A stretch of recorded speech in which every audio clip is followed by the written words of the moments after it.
3 minutes after 10 is the time, and a very good morning indeed to you. There are quite a few strange stories around today, but they do speak to a similar theme. And it is about the way in which the country's brains have been boiled by immigration. There's a story that we may move on to a little later about a cleaner, an office cleaner, who is taking legal action against a top city law firm after being fired for eating a leftover tuna sandwich from a discarded platter. So her job would have involved cleaning up after some lawyers had had their lunch, and she ate a tuna sandwich. There's a Daily Mail columnist today who uses this as an opportunity to rant about immigration and to claim that the job of cleaning up the sandwiches of the lawyers should be done by some British person who is currently, some mythical British person who is currently sitting at home twiddling their thumbs. I told you that the relatively tiny number of unemployed people, willfully unemployed people, would be the next massive, and not because it takes any particular insight to predict it, but because they kind of shot their bolt on Brussels, which got the blame for everything that the Tories were responsible for years. And now if you're writing a column for the Daily Mail and some poor woman is being treated like a sort of 19th century housemaid, then you see that as an opportunity really to attack her. And, well, you're at it, to attack a mythical British person who is currently between jobs or out of work. It's extraordinary. But that's not the story that is going to detain us first. Nor is this. A scheme allowing Ukrainians to join family members who have already taken sanctuary in the UK has been unexpectedly closed. It's called the Ukraine Family Scheme. There's some dispute over just how sweeping a move this is, but opposition politicians have described it as cruel and below the radar, just days before the second anniversary of Russia's full invasion of Ukraine. It means, said one lawyer who follows these matters, that people in the UK with vulnerable and disabled family members may be left with no way to bring them to safety. And I read that story last night in the same moment that I read about James Cleverly, or I saw James Cleverly boasting about telling overseas care workers that they too will no longer be able to bring family members to this country, including, one has to presume, and I do believe to be the case, including their children. Yes, dependents. I mean, it is literally their children. And indeed, at the same time, anyone wanting to move family members with them to the UK, the minimum income requirement is being raised to £38,700. So that would include spouses. So it's a ban on care workers bringing dependents with them to the UK, and you need to be earning just shy of 40 grand a year if you want to bring your husband or your wife. Today in Parliament, James Cleverly wrote, "We have laid an order to ban overseas care workers from bringing dependents. This is just one part of our plan to deliver the biggest ever cut in migration."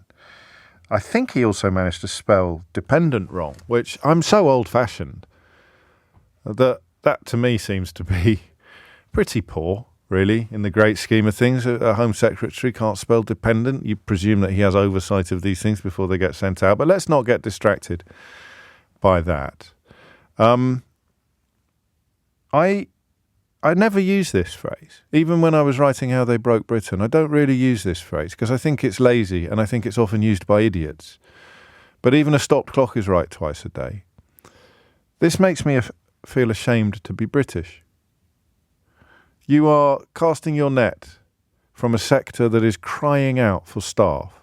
You're casting it all around the world, in competition, of course, with other countries where demographics demand an influx of labour because they are an ageing population. And, of course, the demographics of an ageing population increases the need for people to look after the members of the ageing demographic.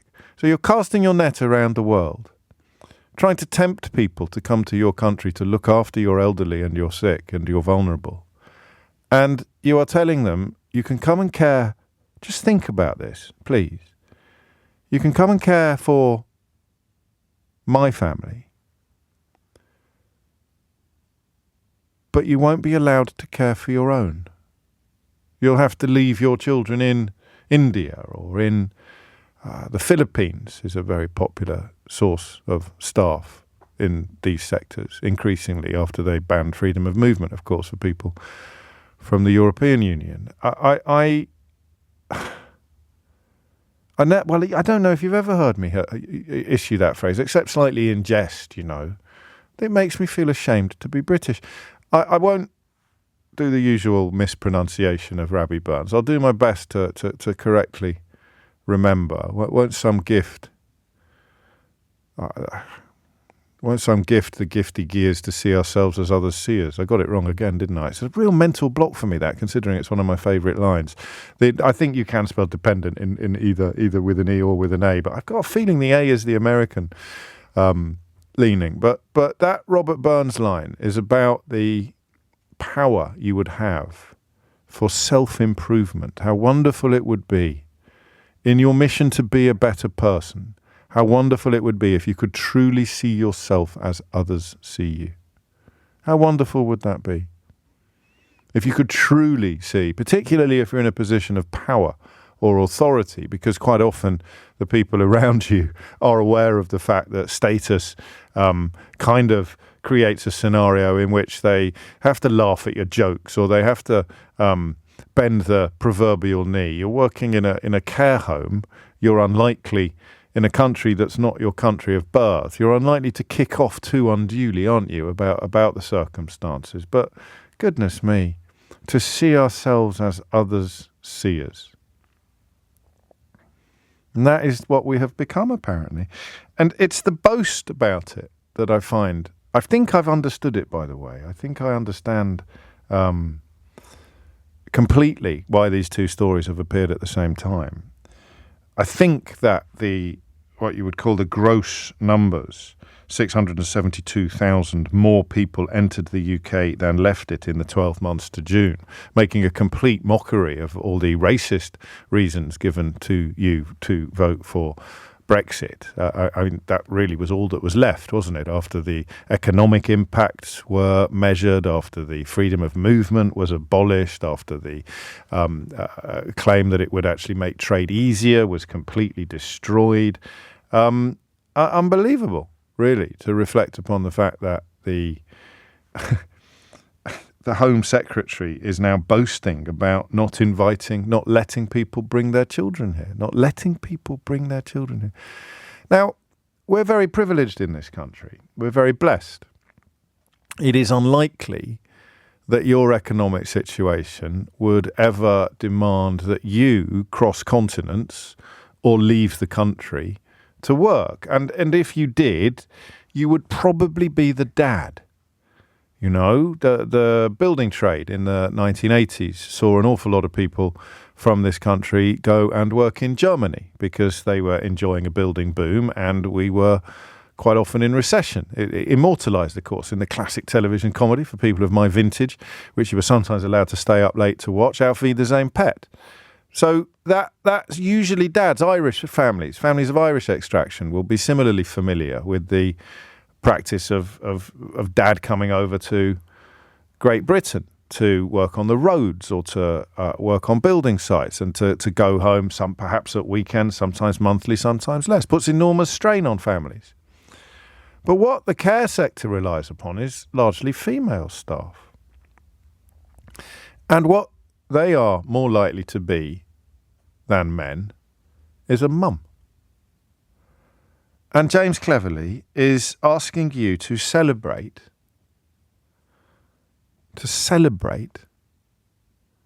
an instruction to those mums that if they want to come here and look after your mum, they'll have to leave their children behind. Do you know, this one's really got me. It's really got me, this one. I don't know why. There's terrible stuff happening all the time, isn't there? Terrible, terrible stuff being done in by government, lies and appalling provocations and disgusting culture wars. But this one really gets me. I'll tell you why it really gets me, because it's not. This is when culture war actually meets reality. This is when James Cleverly's conviction that what you want to hear is a promise from this government that foreign people are going to have their lives rendered less pleasant, even though they are the sort of foreign people that you're supposed to welcome, the ones that are coming here to wipe your grandma's backside. He thinks your votes can be won by telling you about how they're going to make that person's life less pleasant. And listen, no one is ever forced to take up one of these visas, these, what did we call it, liberty of motion visas. Practice so many sectors now being forced to issue visas, apply for visas to bring staff here from overseas, just like I told you would happen when they abolished freedom of movement. They'll have to bring it back just under a different name, and with, of course, the crucial difference that it doesn't apply to you anymore. You can't go. Your children can't travel across the whole of Europe, taking up work and falling in love wherever they may please. But increasingly, we will have to essentially beg people to come here. But we're not there yet. We're still at the point where we're going, well, yeah, we want you to come here, but you must understand you'll be a second-class citizen. That's what this is. I think that's a fairly neat description of racism, isn't it? You can come here, you can work here, you can look after, you can issue my granddad's medications, you can wipe my mum's bottom, you can care for people that we are incapable of drawing people into the family, incapable of drawing people from the population, the indigenous population, into this profession, largely because the wages are so low and the work is so hard. People born into less blessed parts of the world will jump at the opportunity to come here and do it for us and do it instead. But we don't want them to enjoy their lives too much. We don't want them to bring their children with them. Good God, you're coming to look after my mum. You can leave your own bloody kids behind, says James Cleverly. And this one to me feels different from a lot of the other stuff. This one to me feels colder. It feels grimmer. It feels nasty.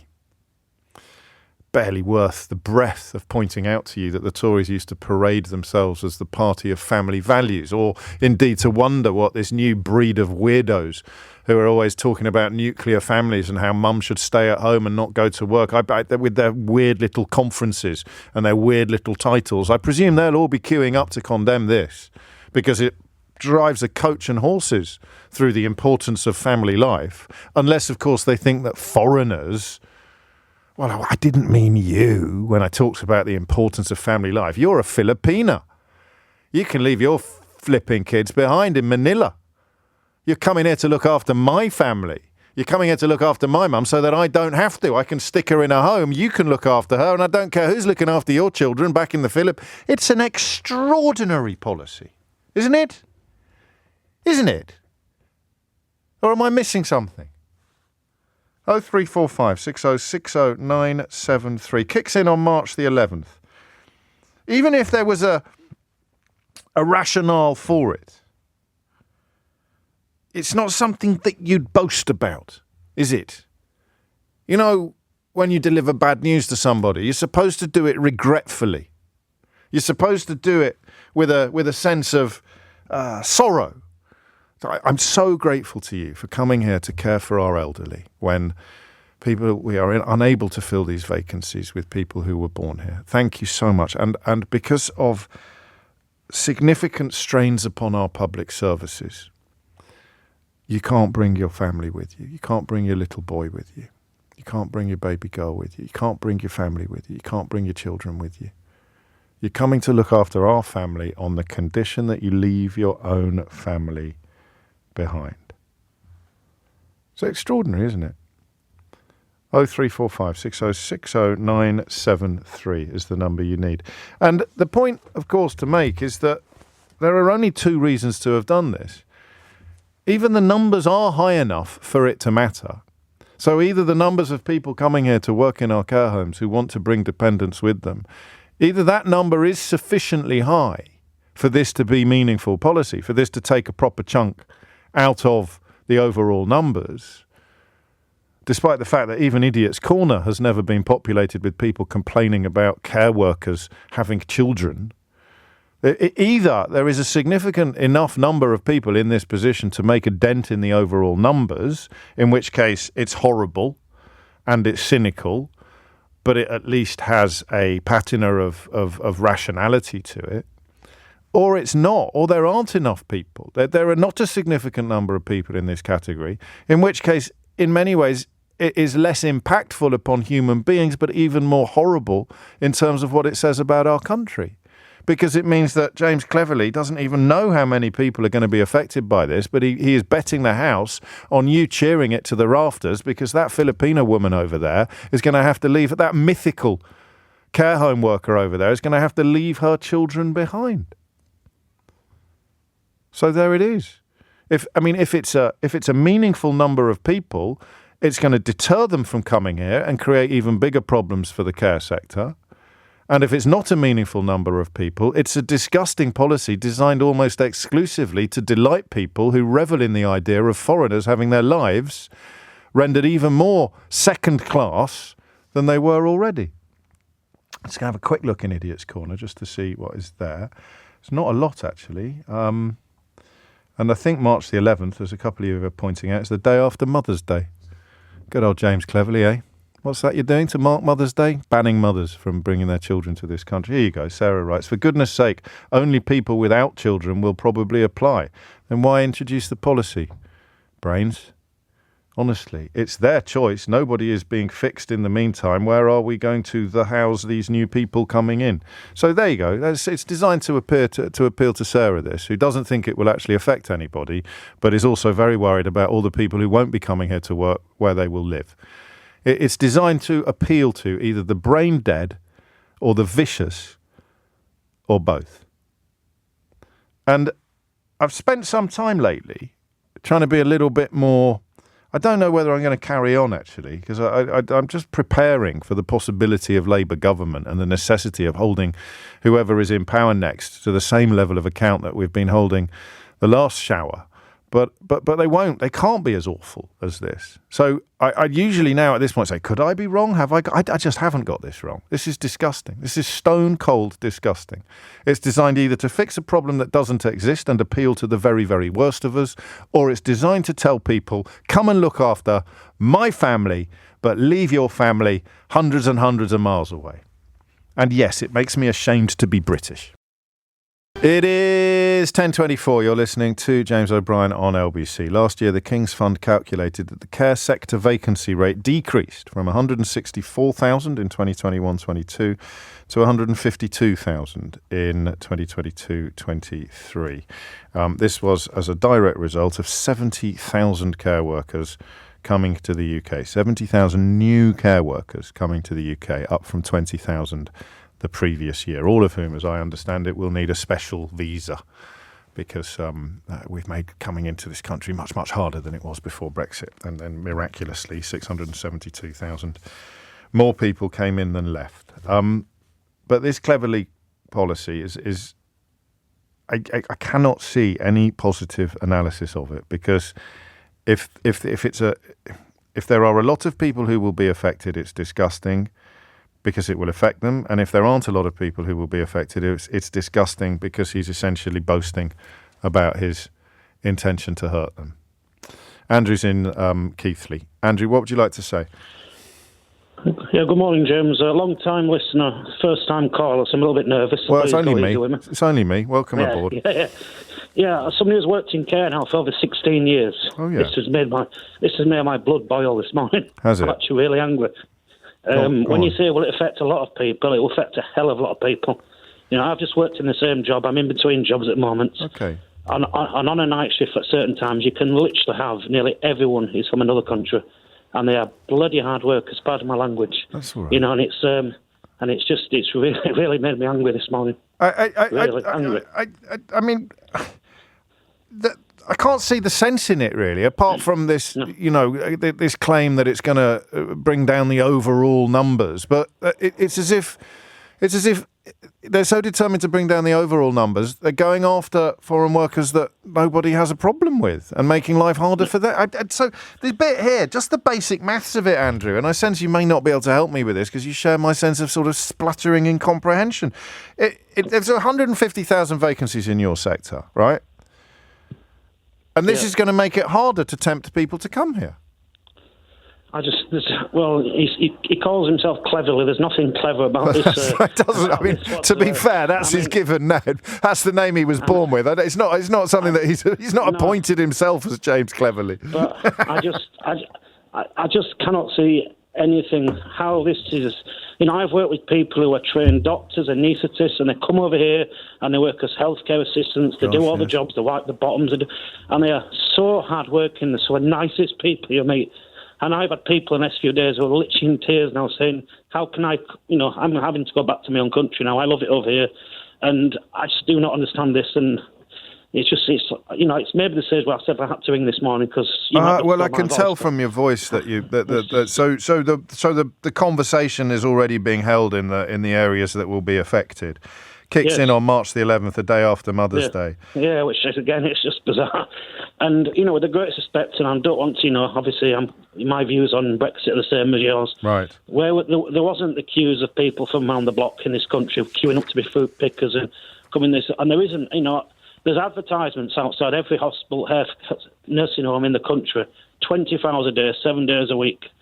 Yeah. So, unfortunately, there isn't hundreds of thousands of people from this indigenous population that want to work in that sector. No.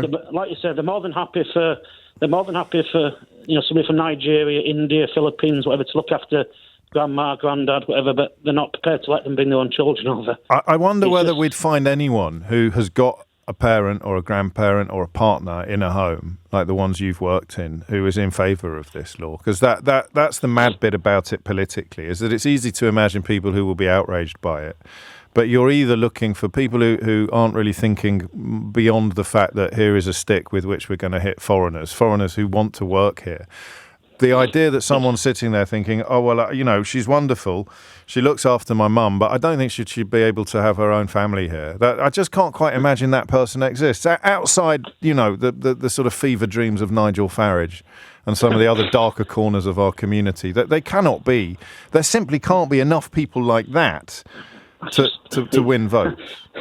I just think, like you said, James, apart from the occasional headbangers that are still out, it just, like I said, it's I love this radio station. I've been off work for a while, been quite poorly, and I'm sorry to LBC's I'm back on track now. I'm starting a new job in a week or two, but fantastic. LBC has kept me going, and I just think.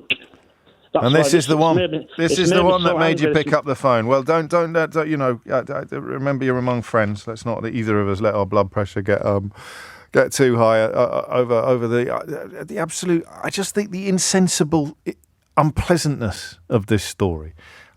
It's coming up to 10:30. Phone lines are open. 03. You'll struggle to get through, but you can grab the line that Andrew's just vacated. 0345 6060973. I would invite you to have a crack, even from the perspective of support for the idea, at precisely what James Cleverly is trying to do with this. I can't logically see any sense at all in looking at a sector that has 150,000 vacancies and saying to yourself, I know what we should do. We should make that a less attractive job for the cohort of human beings who are currently most likely to fill those vacancies. What is the thinking here? What is the reasoning behind it? And I think Andrew's comments actually have crystallised some of my own thoughts. I think I know why this is happening. It's not pretty, but I think I understand it pretty well. It's just come into focus there while Andrew was talking to us. I think I've got it, and I'll explain it to you after the headlines with Thomas Watts. It's 10:34. Listen, I bow to you daily for your insights and your perspicacity, but I do sometimes get a bit puzzled. Quite a few of you describing this as some sort of trap for the Labour Party, who will be compelled to reverse it when they come into power. Why is that a trap? Literally, only deeply stupid and or unpleasant people could possibly be in favour of this policy. I normally put in a slightly tongue-in-cheek apology at this point if that's offended you, because you are deeply stupid and or unpleasant. But do you know what? Get stuffed. If you like this policy, you're disgusting. You're disgusting for one of two reasons. You're disgusting because it is going to make filling vacancies in care homes even harder, or you're disgusting because it's not going to touch the sides of the immigration figures that you claim to care so much about. It's literally just designed to make you feel good at the thought of a mum reluctantly leaving her children behind when she crosses continents to come and look after our elderly. There is no reason to support this policy except callousness or stupidity. And that's just grim. That's just grim. Some of the reactions online were, I mean, close to beautiful, actually, in a poetic sense. This is from a doctor called Ian Overton, who writes, "I'll expect you to feed me, bathe me, brush my hair, hold my hand, recognise me when I have ceased to recognise myself, and be the last human touch I may feel before I die. But I do not think, at the same time, that you deserve a family life." Tanita Tikaram wrote, "How can anyone be proud of tearing the families apart of people who do one of the most undervalued and hardest jobs on the planet? James Cleverly, a true Tory, punishing the poor with a smile on his face." John O'Farrell, who's got a rather splendid new book out, I should tell you. "So they can work for the minimum wage in our care homes, doing jobs no one else wants to do, but they can't go home to their own kids at the end of the day. James, people go into politics to try and make a difference, but usually, capital letters, in a good way." And the always wonderful Adil Ray writes, "Extraordinary that this is posted like it's a brilliant thing. Splitting families. Care for us, but not your kids. A reminder that Cleverly's mother was a nurse from Sierra Leone. Had she arrived now as a carer and had children, she couldn't bring any." It is just extraordinary. 37 minutes after 10. If you're in the sector as an employer, I'd love to hear what you make of this. And if you want to have a crack at telling us why it's a good idea, then 0345 6060 973 is the number that you need. And I can't it's like Groundhog Day. That topic of what are they actually doing? The Tories, who are they actually appealing to? It started when Suella Braverman announced that she wanted to confiscate tents from homeless people. What started? The sense that we can't do the same topic every day. Who the hell are they appealing to? Who is this designed to delight? You know, confiscating tents from homeless people. I told you, didn't I, that I'd explain what I think is going on, and I will do shortly, but let me give you a quick heads up. One of the things that I found most personally and professionally frustrating about covering the carnage in Gaza is the difficulty of getting testimony from within the borders of the Gaza Strip. Journalists not allowed in.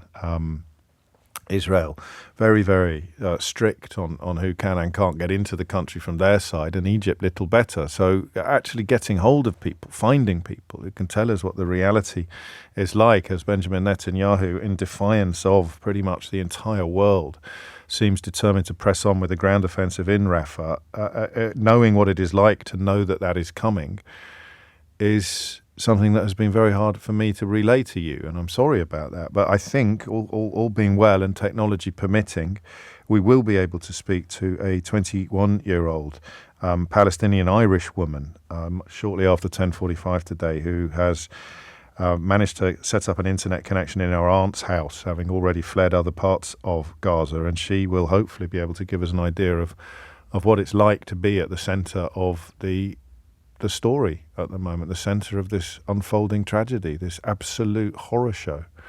And, you know, probably because it is so horrible, and partly because it is so hard to get people in to tell us what is happening, you could possibly be forgiven for thinking that things were not quite as serious as they seem from glancing or listening to some corners of the British media today. But 'twas ever thus. Back to the care homes, back to the cruelty, back to the breathtaking callousness of James Cleverly. Mo's in Lambeth. Mo, what would you like to say? Hi, James. First time call here as well. Welcome. I kind of want to follow up on Andrew's points and add a bit more to it. Essentially, I feel that this is just a dog whistle to add to the cacophony of dog whistles that we've been experiencing since Who are the dogs? 2016. Who are the dogs? Who are the people that cheer this? I can normally, even Idiot's Corner is quiet today. I can normally say, look, there's someone over there. Where will we house them? But who actually goes, yeah, I'll tell you who we really need to be clamping down on. People looking after our elderly. isn't it? It's bizarre. And just to give you a bit of background, I was in care work in 2016. I've now left. But I remember the morning after the vote and the amount of carers that were expats or overseas carers that simply said, we're just not going to come back. It's another disincentive. And it's another disincentive upon another one that they're faced year after year. And apologies for the crude analogy, but essentially what we saw with the fruit farms, etc., is, capitalists just said, let the fruit rot.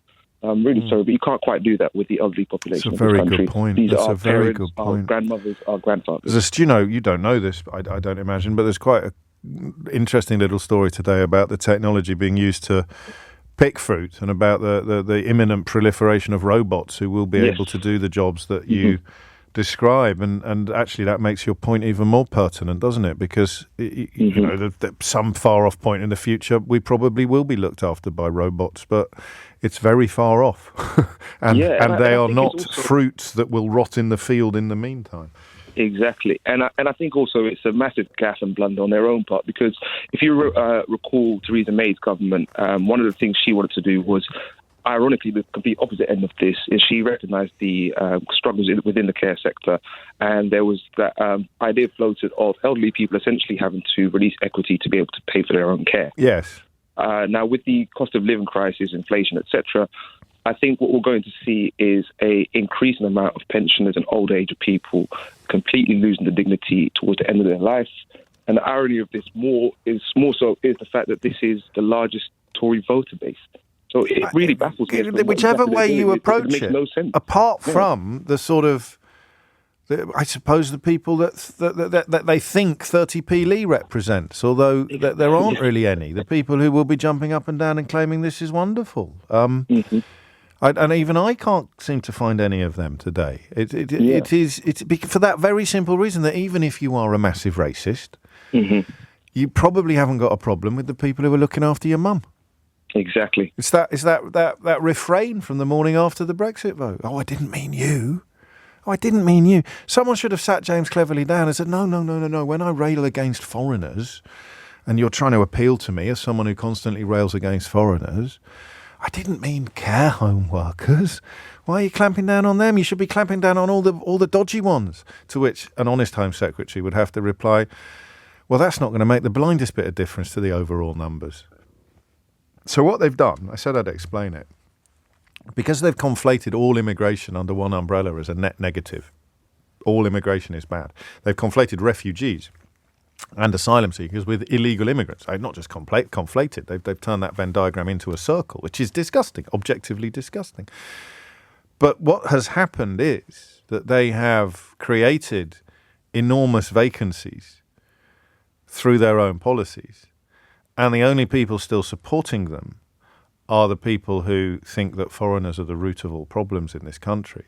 They cannot take their foot off the racism pedal, or the jingoism pedal, or the xenophobia pedal, if you prefer, or simply the anti-immigration pedal. They've bet the house on anti-immigration, which means the vacancies are going to increase, which means that the finger of hatred just moves around now to unemployed British people, which is why Richard Littlejohn in the Daily Mail today, who is, certainly a fading force, but still a fairly reliable weather vane when it comes to where the bile duct will spew up its filth next, the bile duct of British politics. He today is focusing upon the tale of an office cleaner being sacked for eating a sandwich by wondering why she's foreign and the job isn't being done by one of this mythical army of sofa-sitting British people. So the three things go hand in hand.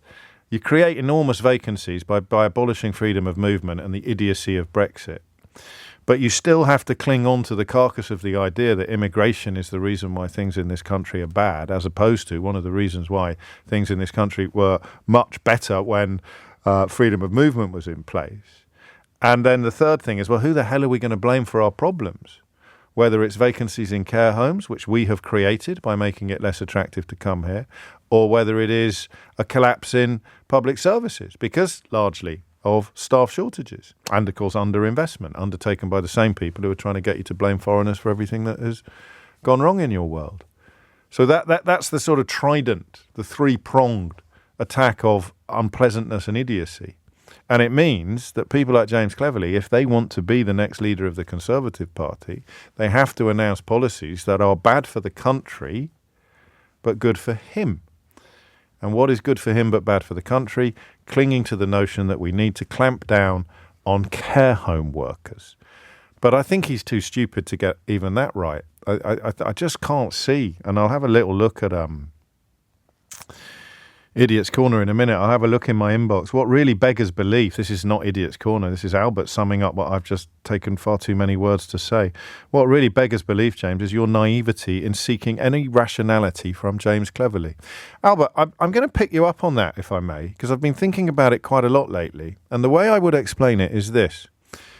The curse of the patriotic liberal is to want the best for your country to such a strong degree that you believe the best of the people in power, even when they are a veritable cavalcade of cronies and cretins. You want the best for your country, so you have to have a scintilla of hope that the people in power may not be as bad as they appear. It's where the curse of O'Brien comes from. It's where my desperation to find a good Tory comes from. And it's why you have to cling on to the hope that these people may not be as awful as they seem. I've done it with Matt Hancock, I've done it with Rishi Sunak, and I've done it with James Cleverly. And I'm sorry, but I won't change because I am a patriotic liberal. I want the best for my country, which means I have to, at least in the first instance, give the benefit of the doubt to the people in charge and believe stroke hope that they might want the best for this country too. But James Cleverly proves today that he wants nothing of the sort. He just wants to throw people like his own mother, who came here from Sierra Leone to work as a nurse, under the bus of second-class citizenship. It is 10:51 and you are listening to James O'Brien on LBC. It's 10:51. The headlines are beginning to coalesce. US moves to block Israeli offensive. 26 of 27 EU countries calling now for an immediate humanitarian pause that would lead to a sustainable ceasefire. You wouldn't know it from most British coverage, but the world is almost united now in its calls for the Israeli government to change its plans to begin a ground offensive in Rafah in the next 3 or 4 weeks, a ground offensive that would essentially see people who've already fled their homes in the north of the territory once again in the sights of the Israeli Defense Force. It's been very hard for me to find people in Gaza to talk to, partly because of the limits on journalism that are imposed upon Western news organisations by the Israeli government. But we took a call yesterday from a young man in Ealing who told us about his sister, and his sister is in Rafah. Shahad Walid is a Palestinian-Irish citizen, Belfast-born, and there to study, in part, because with both her parents, because her dad was teaching at a university, and Shahad Walid joins me now. How are you? Hello, James. Hello. How are you? I'm fine. Good. Tell me what your life has been like for the last 3 or 4 months, if you would. What's happened to you? Not very good, actually. We were gonna used to have that bad news. The thing is, I was able to travel to evacuate Gaza since November. I was in touch with the embassy in Tel Aviv, the Irish embassy. What happened that it was not a choice for me after waiting already 2 weeks of the clearance. It was not an option for me to leave my parents behind. They both over 60, dependent, and I need to be with them to take care of them. Especially that we are speaking about a war situation. It was not easy for me to take such a decision. So I choose to stay in Gaza, but I was trying to let them to evacuate with me because they are on medication and they need to be in safer places. But unfortunately, the Israeli authorities informed the Irish embassy that they have rejected my parents' names to be on the list of the clearance to pass borders. And that was actually for no specific reason. The embassy was helpful with us. they have already given them a visas, welcomed them to be in Ireland. They did much effort for that, and I really appreciate what they did so far. The thing is, nothing will be important without the Clevens for them to pass borders with me. And we are talking about 4 months of 4 months of living a genocide. Things are getting hard and hard, especially in Rafah. After they asked all people to point in Rafah after evacuation from the south. And we are talking about unlivable situations, unlivable circumstances right here, especially for elderly as my parents who need special needs. Like, for example, both of them, their medicine were out of stock. And what does that mean, Shahad? Because, forgive me for being a little bit crass, but most people listening, if they've run out of medicine, they'll just try a different pharmacy or they'll just phone Boots. What does it mean to your parents when you say they have run out of medicine? It's not a luxury here to go to a pharmacy and Clearly. You didn't find it, so you go to another one, because it's a thing that everyone suffer from. The whole place, you can't find it anywhere.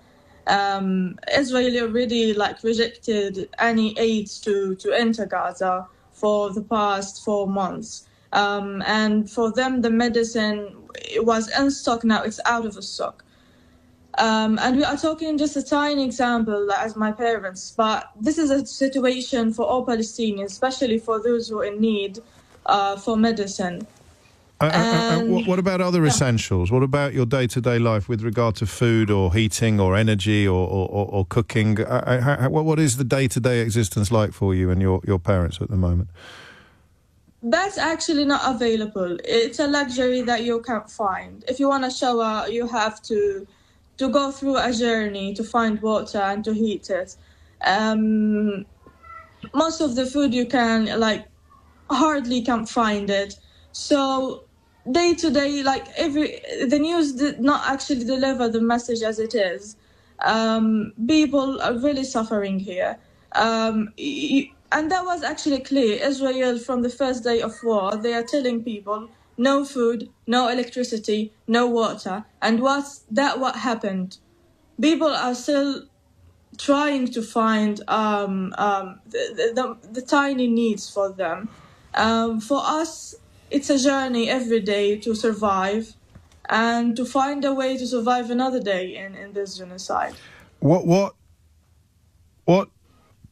does the conversation consist of with regard to the likely imminent ground offensive in Rafah? How do you discuss that? Bearing in mind that for an awful lot of people around you, they've already evacuated other places of refuge on in some cases multiple occasions. But what do you have any idea of where you're supposed to go next in the event of a ground offensive in Rafah itself? And what do people say about it? What is the conversation? What happened that we have already evacuated the south in the middle of Gaza at the first weeks of war, as they asked us. So if you ask anyone how many times you have been displaced through these 4 months, I don't think that anyone would tell you less than 5. People are trying to evacuate more than one time in order to seek life. But that would be impossible mission through what we are living today. They gathered all people, 1.5 million people in Rafah, that tiny space that in normal days you can't take more than 100. Leaving them without water, without electricity, without any needs that any human would want. And then they are threatening for invasion. But surprisingly, that when you ask for your family to be in safer place to cross borders, you will get rejection. And that's clearly they want us to live and suffer. They want us to experience pain. And it's clearly a collective punishment.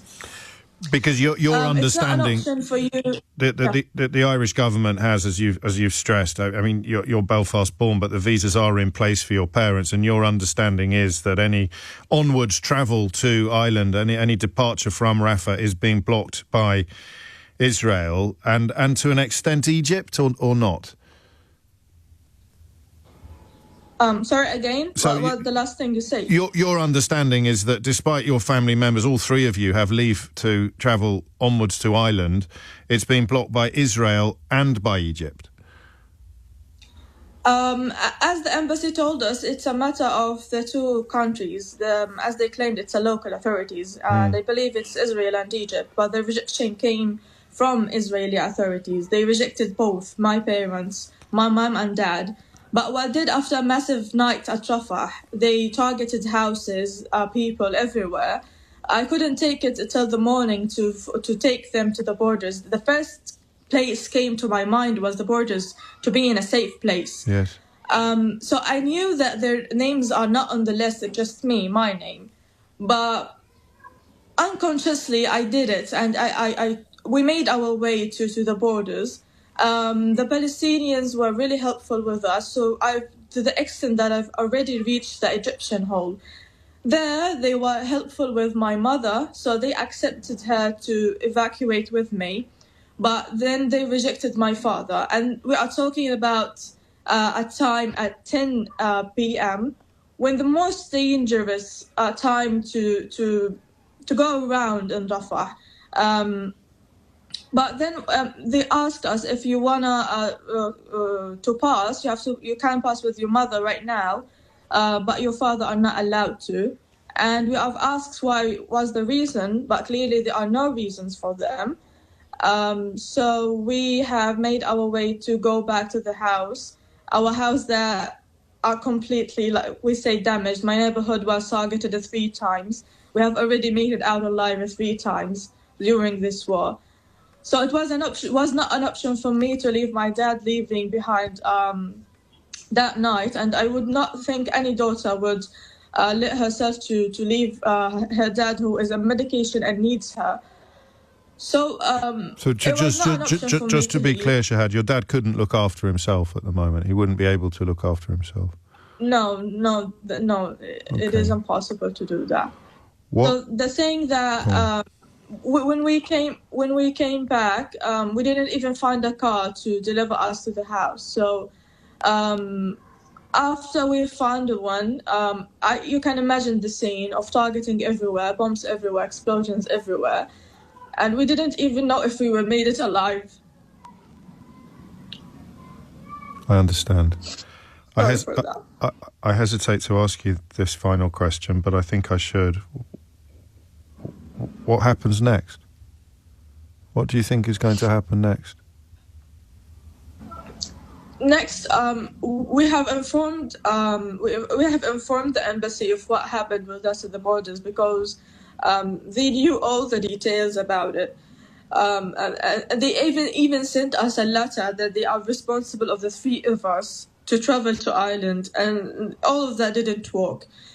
The last thing they have told us that we are waiting for an update. They will push further for the Israeli authorities to accept their names. But still, time is rushing, and I don't know how time I will be able to stay here more. And they don't deal with it as an emergency. Israel don't deal with it as an emergency. They want people they want to separate families. And about the rejection, I'm not talking about Shahad's family only. When we're at the borders, they have already rejected many moms, fathers. They want to separate families. They want the family. If you want to leave Gaza, you have to leave a half. You can't leave it as a unit.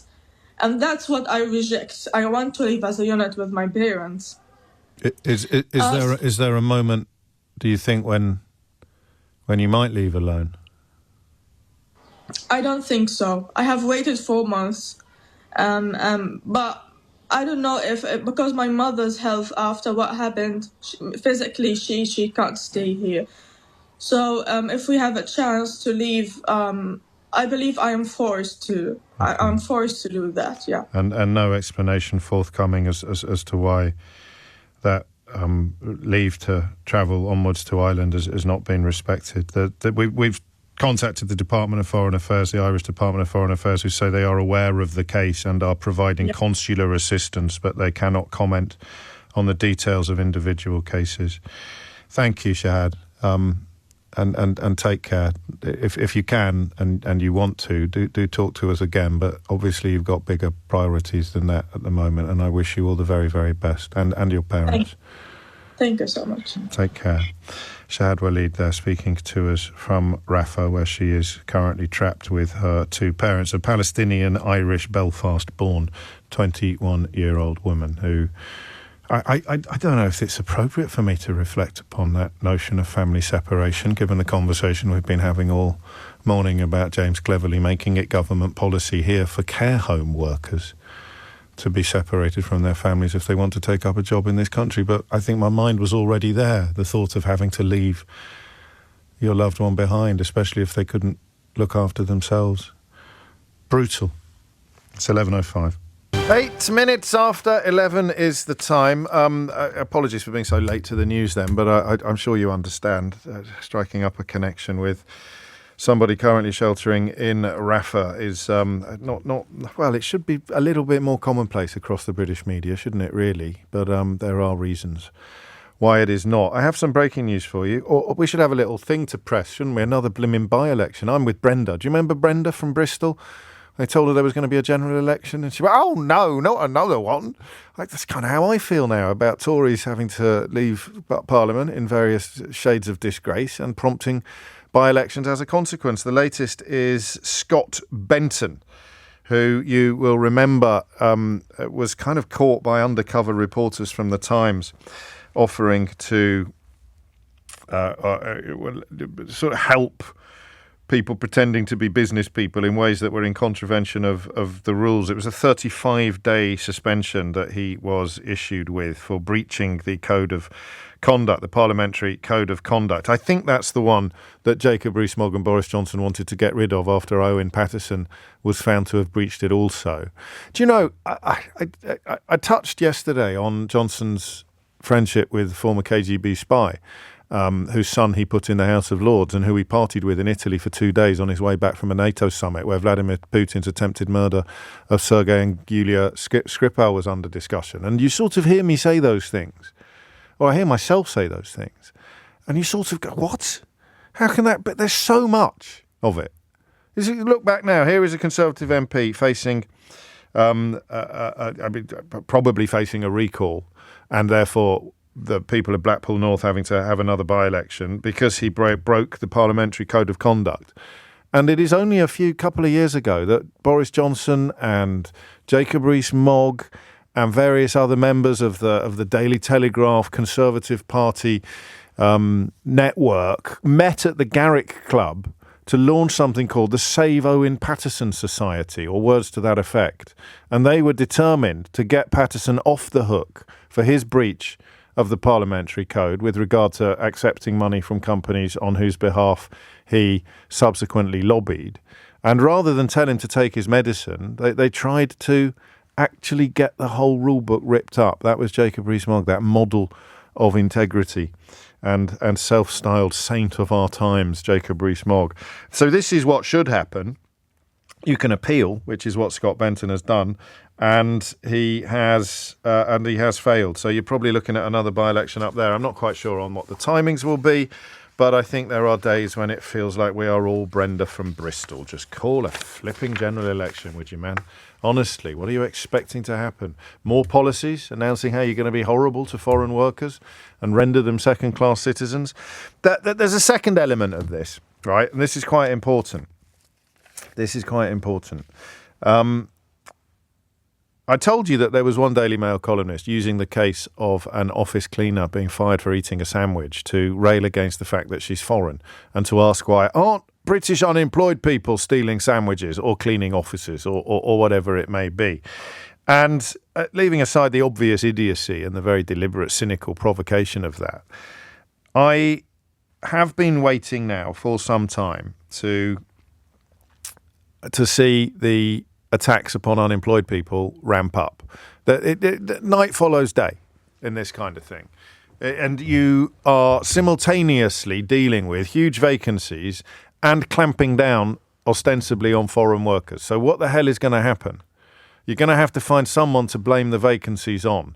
If you're a member of or a cheerleader for the governments that have created the vacancies, you need to find somebody else on whom to blame the vacancies. So how many times have you tried to catch a train recently where you've been told there's a driver shortage? I grant you some of that is of a result of either official or unofficial industrial action, i.e. drivers only working the hours that they're contracted to work. So that's a staff shortage. Happened to me on the London Underground this morning. So what are we going to do? How can we possibly blame somebody else for the shortages that our policies have caused?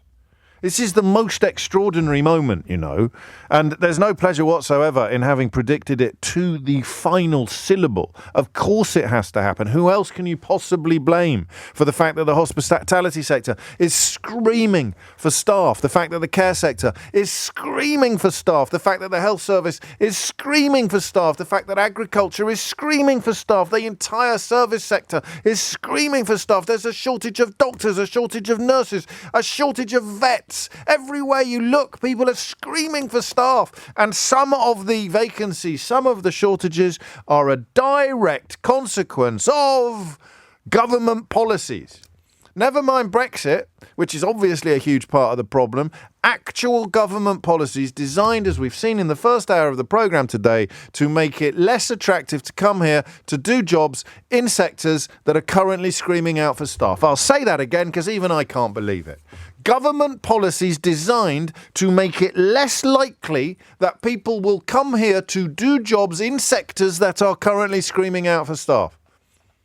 Riddle me that. Go on. Explain that to me. What's the problem you've got there, boss? We've got huge vacancies in this sector. What do you think the Home Secretary is going to do? Make it harder for people to come here and do those jobs. So how do we possibly blame the vacancies on somebody other than us? Client journalists, client columnists, client commentators, Tory cheerleaders, the people that brought you Boris Johnson, the people that brought you Brexit, the people that brought you David Cameron, God forbid, and brought him back, the people that brought you Liz Truss, Kwasi Kwarteng, 30p Lee. How can we possibly blame the problems they've caused on someone other than them? Well, here's your answer. It's all the fault of the unemployed people. In fact, you know what? I rarely bother doing this, but I shall read you the latest dispatch from Florida in the Daily Mail, which one of their prominent columnists routinely publishes. And it is a way in which you see a story about a young woman working in Britain for minimum wage, one presumes, doing a job that you would struggle to fill at the best of times because working as a cleaner is back-breaking work, early morning work. Here he goes. He says, every once in a while, along comes a story which sums up modern Britain in microcosm. So you think for a minute, good God, he's not going to break the habit of a lifetime and actually get cross about an exploited worker, is he? Don't be so stupid. He's cross because the 39-year-old single mother of two from Ecuador, who's been fired for eating a sandwich, is from Ecuador. That's what he's cross about. What do you have to be made of to see a story about someone being treated abominably and think two things? Number one, I've got a problem with her because she's foreign. And number two, should be a feckless, work-shy, lazy Brit doing that job, not a single mother from Ecuador. But there it is. The planet's aligning. Here are the consequences of the anti-immigration bilge that you've been spouting for years. How can we possibly avoid responsibility for those consequences? Excuse me, unemployed people, over here, please. Could you just come over here, please? Paint a massive target on your back and we will start shooting at you instead. Which makes this story extraordinary. The number of benefit claimants that find a job each year has more than halved since 2015, and they think they know why. The Institute for Social and Economic Research has provided the numbers. The Joseph Rowntree Foundation have crunched them. And here is what is happening. Did you know? I'm going to tell you something now that you almost certainly don't know. And if you do know, why didn't you tell me? Did you know that in order to receive your unemployment benefit, in order to receive your universal credit, you must agree to look for work for 35 hours a week? Now, you will be aware, now, unless I've got a book on the go, technically I only work 15. I come on air at 10 and I go home at 1. technically, obviously, I'm never off duty, constantly working, constantly sniffing out stories for your entertainment and delectation. But 35 hours a week, this is one of the stupidest things I've ever heard. And it's coming under the radar because we were being busy caring about other things. If you are on universal credit, you must agree to look for work for 35 hours a week, and you must accept any job after 4 weeks of employment. Until 2022, you were afforded the dignity of spending 3 months looking for a job that you actually wanted, looking for a role that was similar to the one that you did previously. Did you hear Alan Early and Keithley? He's worked in the care sector for 16 years, had some health problems.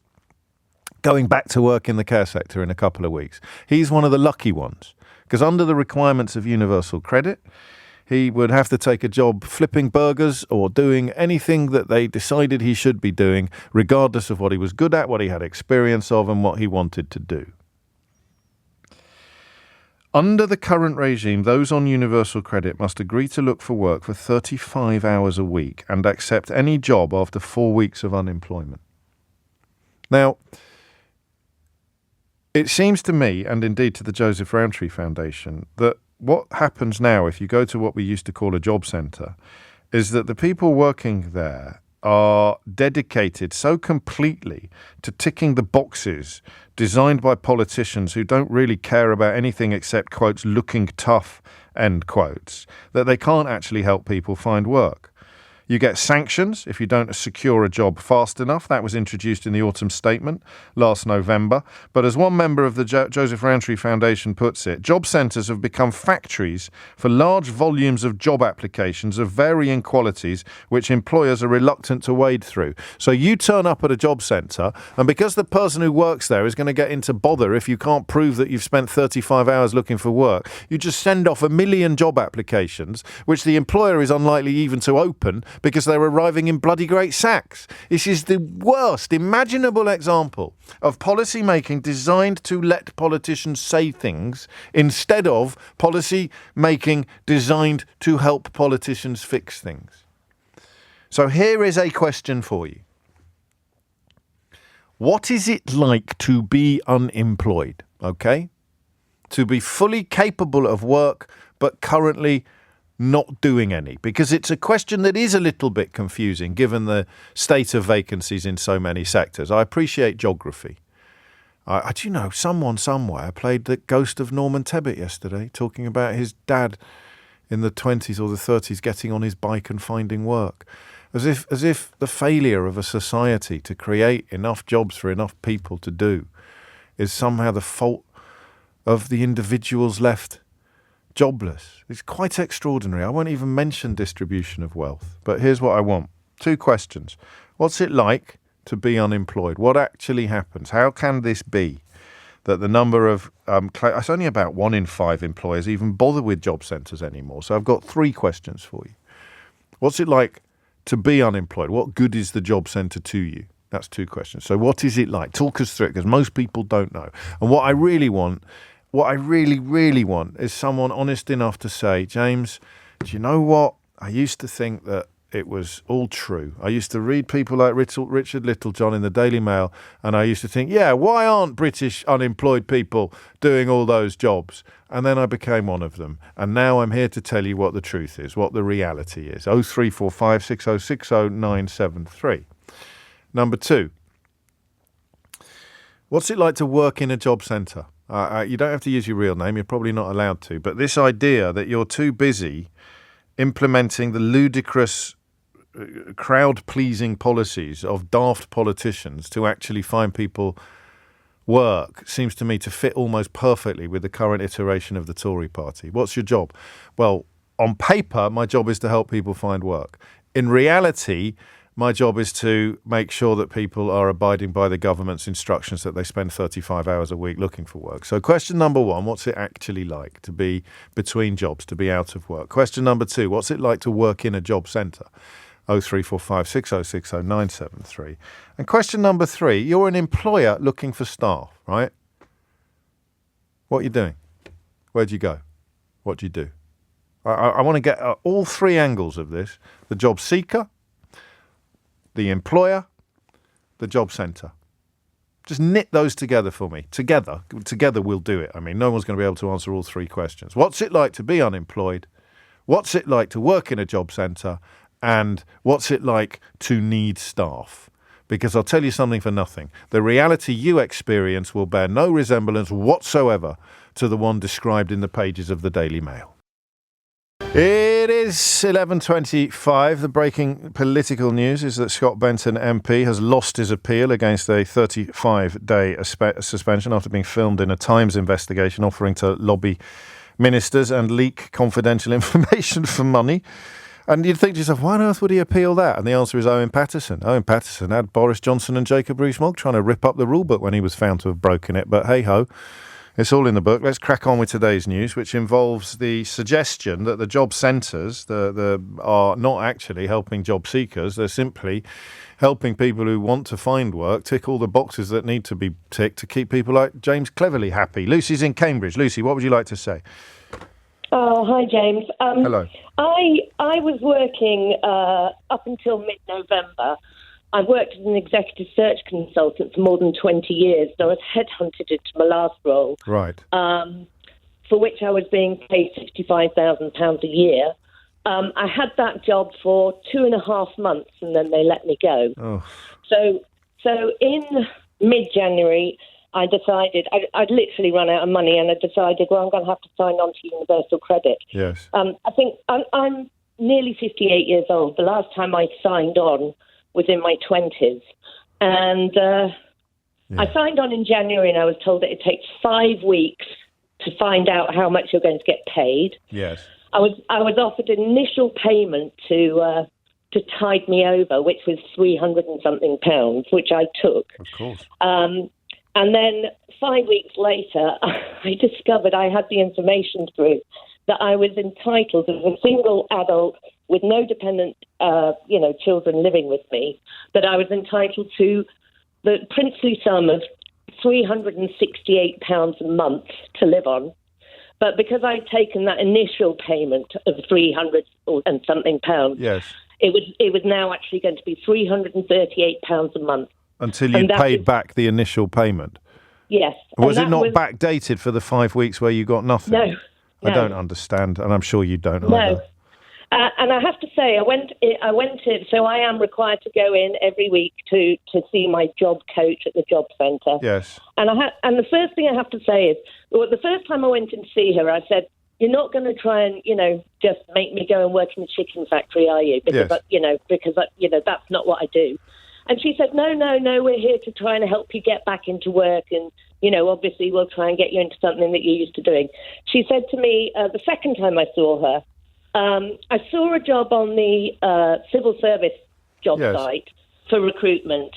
And I said, how much does it pay? And she said, $30,000 a year. And I said, well, I can't really take that because that's not what I'm worth. Right. And she said, well, I have to say she's really, really nice and she's really empathetic and I really feel for her.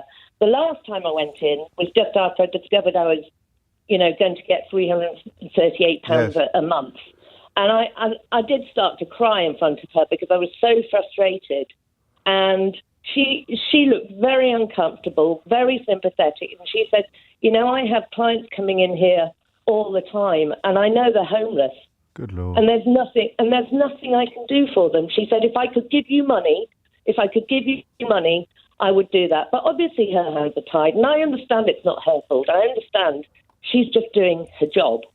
But, the idea that people on Universal Credit are scroungers is so absurd. What out of that 338, does that accommodation as well? Or is that just living? No. So this is the other irony, James, yes.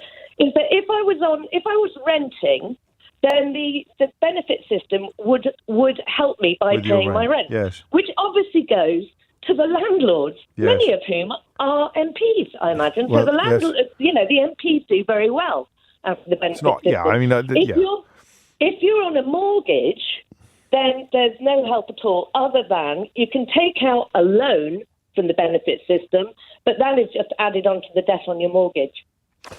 At what point, and forgive me for asking this question, but you must have asked yourself, at what point does the 30 grand a year job become, as it were, irresistible, because the prospect of continuing on £338 a month indefinitely is inconceivable, is unbearable? Well, I've decided that I'm actually, to be honest, after my last experience with my last employer, I've decided that working for the man is not for me anymore. Yes. I was treated so badly. So I've actually decided to move into job coaching, and I want to work freelancing. So I'm in the process of setting up that as a business, and I'm making good progress. So I think if but not as a consequence of any help you've received from the system in place to help you find work. No, and I'm grateful to you for stressing it's no fault whatsoever of the young woman that you've been dealing with. In fact, I sense that you're proof of the pudding here, that her job isn't really to help you find a job. Her job is just to reassure her superiors, going all the way up to the Department of the Department of Employment, that you have ticked all the boxes that they demand you tick when making these supposedly crowd-pleasing announcements. Yeah, I really feel bad for her, because I think her job must be so difficult. She just spends her whole day dealing with people who are, on their knees, desperate. I said to her when I first went to see her, look, I'm not going to be coming to see you in 2 or 3 months' time. This is literally a kind of tide me over until I can get back on my feet kind of scenario. Yes. And I can't imagine anyone signing on to universal credit and thinking that's a long-term solution. And yet the rhetoric is now gathering pace, A, that there are loads of people swinging the proverbial lead, and B, that if it wasn't for all them sofa surfers, I know that technically means something a bit different, but it's a felicitous phrase, then we wouldn't need all these foreigners to be cleaning our offices, which is the line one Daily Mail columnist chooses today. Lucy, thank you. I'm a little late for the news. Apologies if you feel unduly curtailed. Thomas Watts is here now with your headlines. 11:36 is the time. You are listening to James O'Brien on LBC. Do you know, I missed this in the first hour, and I apologise. Quite a few of you pointing out that precisely the people to whom James cleverly is supposedly appealing with his policy to ban care home workers from bringing children with them when they come to work in this country, they're exactly the same people who complain about immigrants sending money home, aren't they? It's not a Venn diagram there, it's a circle. Yeah, why are they allowed to bring their children here? Where are they all going to live? Okay, they have to leave their children back at home. Why are they sending their wages back to their home countries? Why aren't they spending them? Because they've had to leave their children back at home, you wombat. So the search for logic in policies designed to appease racism is often a waste of time. And the same often applies to the poor souls that move into the space vacated by foreigners when the government has succeeded in stopping enough people coming here to fill the amount of vacancies that we have. At that point, the spotlight turns on to unemployed British people, which makes these three questions absolutely crucial. Number one, what's it like to be a job seeker, if that's still the phrase du jour? Number two, what's it like to work in a job centre? And number three, what's it like to be looking for staff at the moment? Because some of the obvious answers seem to elude the simplest brains. Why aren't British people doing that job over there? Answer, because they don't live anywhere near that job over there, or because they cannot do it with their family responsibilities. They can't get on a bus at 4 o'clock in the morning to polish your shoes in a hotel at 6 a.m. Anyway, Kate's in Gravesend. Kate, what would you like to say? Oh, hi. I just had to ring in when you started talking about universal credit. Good. Actually, because I was a job seeker after the birth of my youngest daughter. Right. And basically job hunted for quite a long time, found something, but was in receipt of universal credit. Yeah. Within the first week of me having that job, they called me in for a meeting and I couldn't get out of work. And subsequently, they sanctioned me £11 for 21 days. So Universal Credit called you in for a meeting while you had part-time work, and you couldn't go to the meeting because of the part-time work that you had? Yes, and they sanctioned me. They took £11 a day for 21 days off my award. I was in absolute financial hardship. It was terrible. Did anyone explain it to you? I mean, it's not quite You're not answering. I've asked 3 questions today. You're not answering any of them, but it's a fascinating story nonetheless, Kate. Did anybody? Like I had to ring in. No, I understand because your sense of terrible. grievance is acute on this. So, did anybody explain to you how this had happened? Did you try? I mean, I presume you tried to explain to them. Yeah, I mean, you have to attend these meetings. That's part and parcel of Universal Credit when you sign on. And I knew that, and you have to go in and accept your commitments and everything else. And it was just this one occasion, and I wrote to them on my portal, and I said, I can't attend. I have to do this work. And straight away, it was sanctioned. That amount of money for that period of time. And that only stops the sanction when they've got a new meeting for you, not when you say that you can come in. And you're available. So it is, again, everything is designed to make people feel that people like you are being treated sufficiently badly. Everything is designed to make your Daily Mail reader go, good. I'm glad they sanctioned you. I'm glad you got to jump through these hoops. I'm glad you got to do all of it. It's quite. But did it? I mean, obviously it shocked you, but yeah. I mean, I had 2 children at home. I was petrified that I wouldn't be able to. I had to make a decision. I had to get more childcare to cover that cost. But what was interesting when I was doing all the research and things into Universal Credit, if you commit benefit fraud, they will give you a hardship loan to help you with that. I don't know about that. I don't understand that. But it's on gov.uk. You can see all the information. No, okay. I just don't. I don't understand the point that you're making. If you commit benefit fraud, they'll give you money. Yeah, basically. All right. But it feels like Kate, come here a minute. All right. I'll have a look at the form.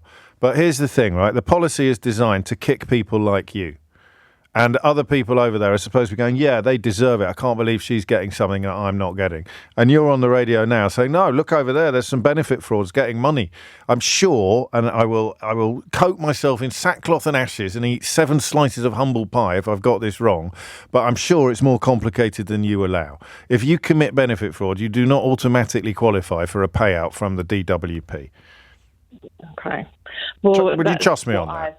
Well, then, okay, then here's why don't you go out and commit benefit fraud then? Because you shouldn't do that. But why not? You're going to get a cheque. Well, that's not what I would personally do. But okay. Well, have another look at it, because I'm and you are unintentionally highlighting precisely how these sort of things become government policy. You've been absolutely shabbily treated, but you're convinced that there's someone over there doing something wrong who's getting treated much better than you were for doing something right. It's almost certainly not true. I have to say almost certainly, just in case. But because, of course, they've introduced things that make no sense whatsoever. But I'm pretty sure that is not one of them. And I would have said, if you'd told me this yesterday, I'd have said that can't be true either. But it's true. Job centres have been told to stop referring penniless benefit claimants to food banks because it breaches data privacy law. It doesn't stop an awful lot of organisations referring people to food banks. I don't know if you've ever been to a food bank. I have been to a food bank, obviously not as a user, but as a donor. And when you seek to avail yourself of what is on offer at a food bank, you have to prove your need. And massive majority of cases, you do that with a referral from a GP, from the Citizens Advice Bureau, or indeed from the DWP. So now they've been told you can't give any personal data, even if the person that you're referring wants you to. It makes no sense whatsoever, but instead you'll be given a little slip that has simply got the address of the food bank on it. So you'll get there and they'll say, where's your referral? And they'll say, I haven't got one. So, and again, these are the people that you're being encouraged to attack next, unemployed people. Nicola's in Farnham. Nicola, what would you like to say? Hi there. Yeah, 2 things really. From the perspective of the job centre, I was actually recently at the job centre interviewing people. I was invited along to a job fair to interview. I was looking to recruit staff. I was told there would be about 6 or 8 people already with appointments to meet me. I got there, none of them were there. But the first thing I did when I walked in, I was handed a personal alarm. So I had to walk around with this alarm in case I was attacked at any point during my interviews at the job centre, which straight away put me on the back foot because I was terrified. No kidding. Yes. And then you kind of walk through a door and the door shuts before you can open the other door. And someone said to me, that's what happens in prison. Like an airlock. That's how I've witnessed that as well, actually. I can't remember why. Yeah, which is terrifying. And from the other perspective, trying to employ people is an absolute nightmare. We've been to the job centre now twice. Once post-COVID, just after COVID, we needed to employ for a big contract. We turned up at the job centre to interview. Nobody turned up. And, I'm not here to discredit people or anything like that. I'm not saying anything bad about people who go to job centres, but, the experiences I've had have been really negative. Went again last week under the same guise that, we've got lots of people here for you. We're already lined up to interview you. What are you looking for?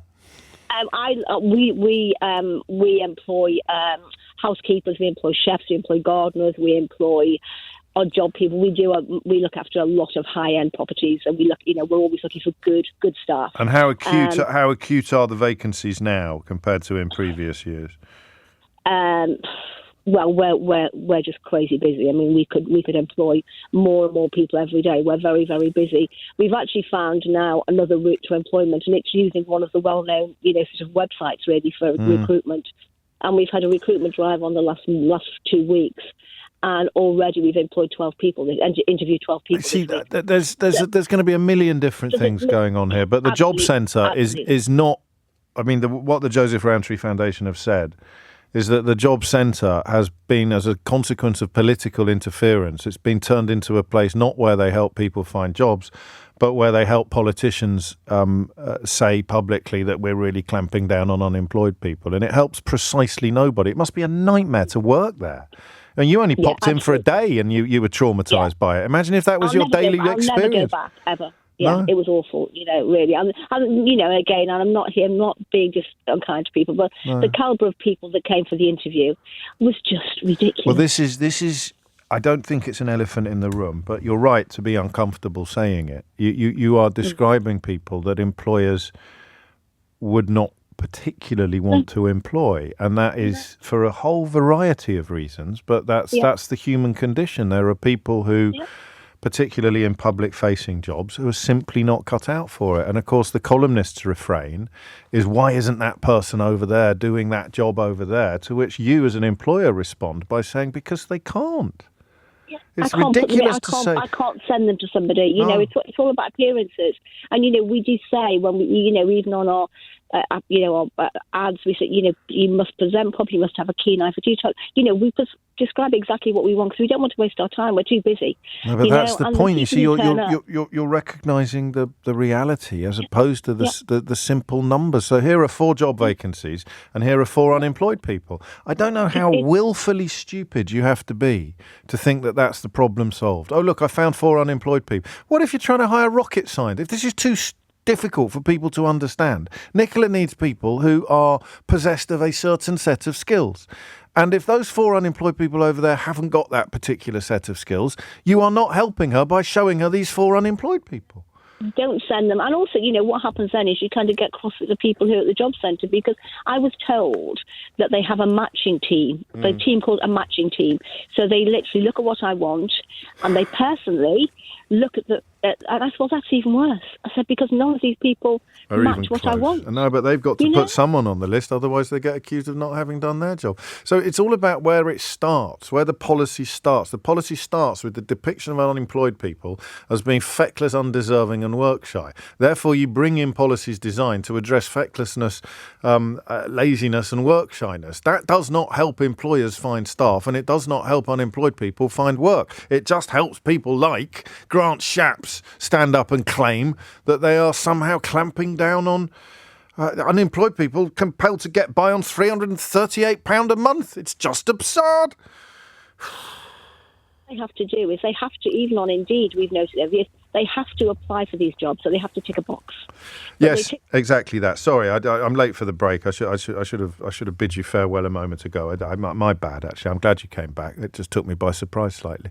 Bill Browder next, great friend of the programme, as you know, one of the world's leading lights when it comes to both highlighting and crucially suggesting solutions, or at least responses, to Vladimir Putin's murderous tactics, which of course came into sharpest focus this week with the murder of Alexei Navalny, and always worth listening to, never more so than at times like this.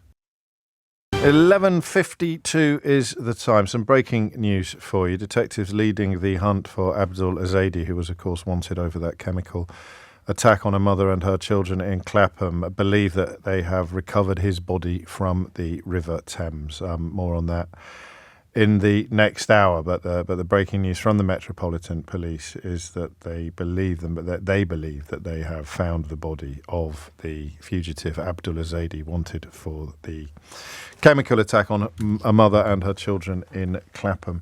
Bill Browder is with me. Bill, if you don't know, is a tireless campaigner against Vladimir Putin's murderous kleptocracy and particularly committed to the notion of imposing meaningful sanctions upon Putin's allies and cronies in the hope of sort of exerting enough pressure upon them to hurt him.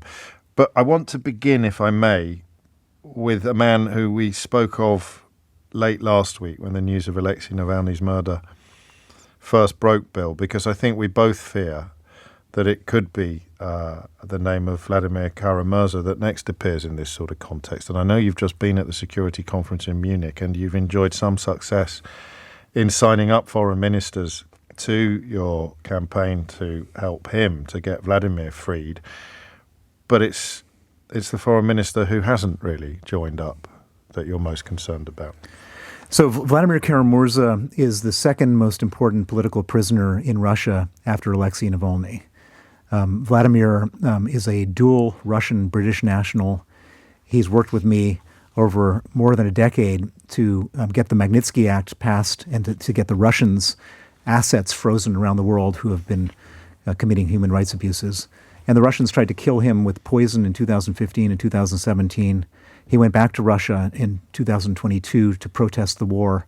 And he went on CNN, called Putin a war criminal. And 12 hours later, he was arrested and sentenced to 25 years in prison, where he sits today. He is suffering from the after effects of poison. He will die in prison, like Alexei Navalny died in prison, if we don't get him out.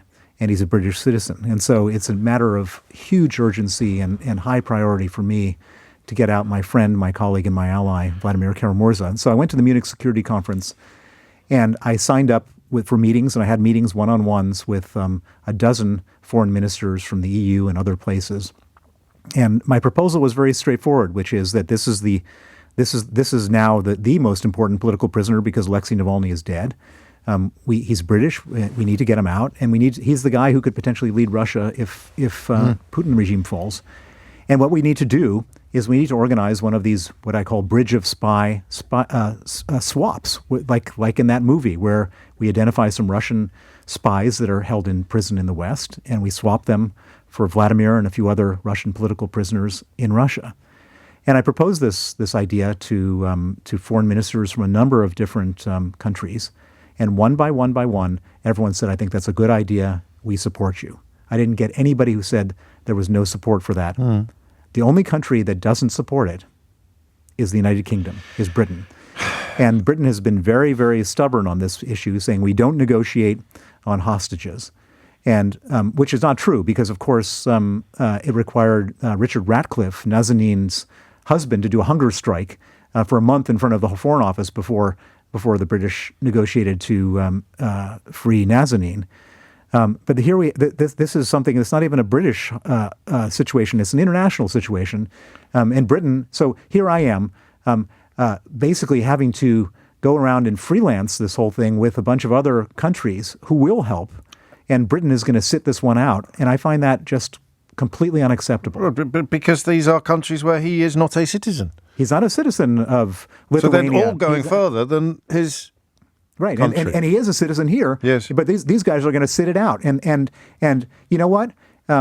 If you got a British passport and you get into trouble in a foreign country, good luck to you because this government's going to do nothing for you. And this isn't a consequence of treaties or Brexit or other dilutions of that passport's power in the world. This is a direct consequence of political decisions taken by the current government. This is a policy decision where these guys are absolutely afraid to step out of the policy. And Vladimir Kara-Murza, a British citizen, is going to die if they don't. And I find it shameful and unacceptable that the British government doesn't not just take. Right now, they're taking a backseat. They should be the leader on this thing. They should be outspoken. Yes. They should be organizing the other countries. We should be finding the prisoners in other countries, and we should be organizing the swap. And our foreign secretary should be standing on the edge of that bridge when Vladimir Kara-Murza comes across that bridge when we get him out. The other foreign leaders, particularly European ones, have also been fairly forthright in calling for sanctions on the Russian regime, on cronies or allies of Vladimir Putin. Alexei Navalny's death focuses the mind, as you have attested already, on the $300 billion worth of Russian central bank reserves that are currently frozen. What's the legal situation on that? I mean, what would be the legal response? Or, I mean, would Western governments be entirely within their rights to confiscate that? Absolutely. So Russia has created $1 trillion of damage to Ukraine. We currently hold $300 billion of Russian central bank reserves. Putin broke it. He should fix it. There's a thing called the law on countermeasures, which justifies the confiscation of that money. It just requires some political will. And here I think the government is actually a bit better than they are on the Karamurza situation. They're going to. Cameron has been pushing for this. The United States is pushing for this. The bottleneck is the EU. I think that now with the Navalny murder, everybody should pass whatever accompanying legislation there is to clarify any outstanding legal issues. Each one of those pieces of legislation should be called the Navalny Act. And this does two things. It helps Ukraine in a moment of desperate need for ammunition and funding. And it also is two fingers in the eye for Putin. And this is really important. And if we call it the Navalny Act, then we have a great... That hurts him doubly, doesn't it? Rhetorically and financially. Exactly. It's been 2 years almost at the end of this week since that full invasion was begun by Putin. I mean, this could have happened at any point in the last 2 years. Where do you derive your hope that it might happen in the next one? Because the Navalny murder really is beyond the pale. Everybody is scrambling to try to figure out an appropriate response. And it can't be just like sanctioning 20 people. Of course, we can sanction 20 people, but that if we do that, that would be such an inappropriate response. And Putin will be laughing and saying, okay, who's next? Who should I kill next? It might be me next. Putin needs to see that like really bad stuff happens if you kill the most important political prisoner in Russia. So they're two separate proposals, really, aren't they, which could both carry the name of Alexei Navalny. I know that Joseph Borrell, the EU's chief diplomat, has suggested that the whole regime of sanctions could be called the Navalny regime, but this you're specifically addressing the $300 billion worth of central bank reserves, which could... Well, and let me say something about that Borrell thing. That's the Magnitsky Act. He doesn't need to change the name of the Magnitsky Act. That would be completely inappropriate. What we're going to just like forget about Sergei Magnitsky? No. Yes. We confiscate the money. We call that the Navalny Act for Borrell, who, by the way, when he was being introduced as foreign policy chief, he had never even heard of the Magnitsky case. This guy shouldn't be like eliminating Sergei Magnitsky's memory from their human rights Magnitsky Act. No, you're absolutely right. It's an entirely unnecessary intervention, and yet we welcome the EU's moves to impose a new batch of sanctions. Hungary's opposition has been removed, I think, so they press forward with that. Well, let's see. Hungary may not want to rear their head in this particular moment. How big an issue is the proximity of the current iteration of the Conservative Party to Russian plutocrats in London for your cause or for the bigger picture in general? I think that everybody who is connected to the Russians has run for the hills and pretending they never had met a Russian in their entire life. It's not popular here in the UK right now to have had any connection to the Russians. Of course, we know that there were many people who did. There are members of the House of Lords one in particular who was out lobbying for Oleg Deripaska to get him taken off the sanctions list. And this particular member of the House of Lords got a $5 million bonus when he got his companies off the sanctions list. But right now, everybody is kind of laying low. They're in abeyance at the moment. Yeah. So it isn't an issue. You don't think that the hand of the British government is anyway stayed by the sources of some of the donations they've received over the last 10 years? Or? No. I mean, they're being very disloyal donees. Yes, I suppose there comes a point where the quid pro quo, the quo disappears, however much quid there may be, I suppose.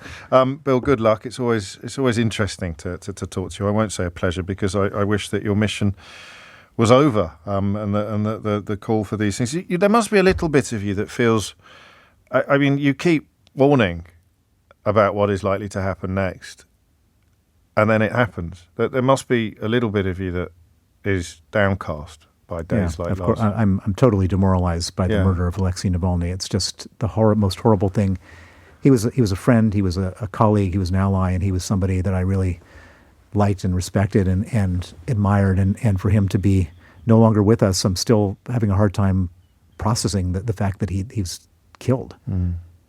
And finally, just one little thing I don't fully understand. How can people like Vladimir Kara-Murza be subject to British government policy on hostage negotiations? He's not unlike Jimmy Lai, on whose behalf you also campaigned, and whose son Sebastian has been in that chair many times. If you're being held prisoner by a foreign regime, how can that have the same sort of status in the eyes of the Foreign Office as being held hostage by a terrorist group or a rogue regime? The Foreign Office doesn't want to help the people held hostage by terrorists or by governments. Right. They just don't want to get involved. And so if you get unjustly detained as a British citizen, you're really out of luck. If you had a French passport or an American passport, your government would come and protect you. But if you're British, forget about it. And that policy should change. And I think that I'm going to push on both the Conservative and the Labour government to change that policy. Bill Browder, a tireless campaigner, it's almost an understatement, but responsible for the Magnitsky Act now being introduced in many, many territories, and it's fair to say the scourge of the Kremlin. I'm sorry for your loss, Bill, as well.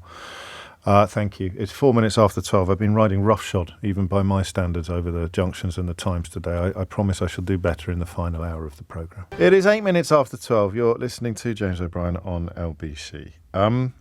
We should be kinder to the law firm, perhaps. There is a law firm called Devonshire's where enormous sums of cash routinely swill around with gay abandon. And it was a woman working as a cleaner at that top city law firm who was subsequently fired for eating a leftover tuna sandwich from a discarded platter. However, as is often the case in these matters, the cleaning contract is outsourced, and it is the company to which it is outsourced who took the decision to fire this woman. The company is called Total Clean, and let's begin with their statement. While we would not typically comment on personnel issues, we would like to address the misleading and inaccurate information that is being alleged by our ex-employee.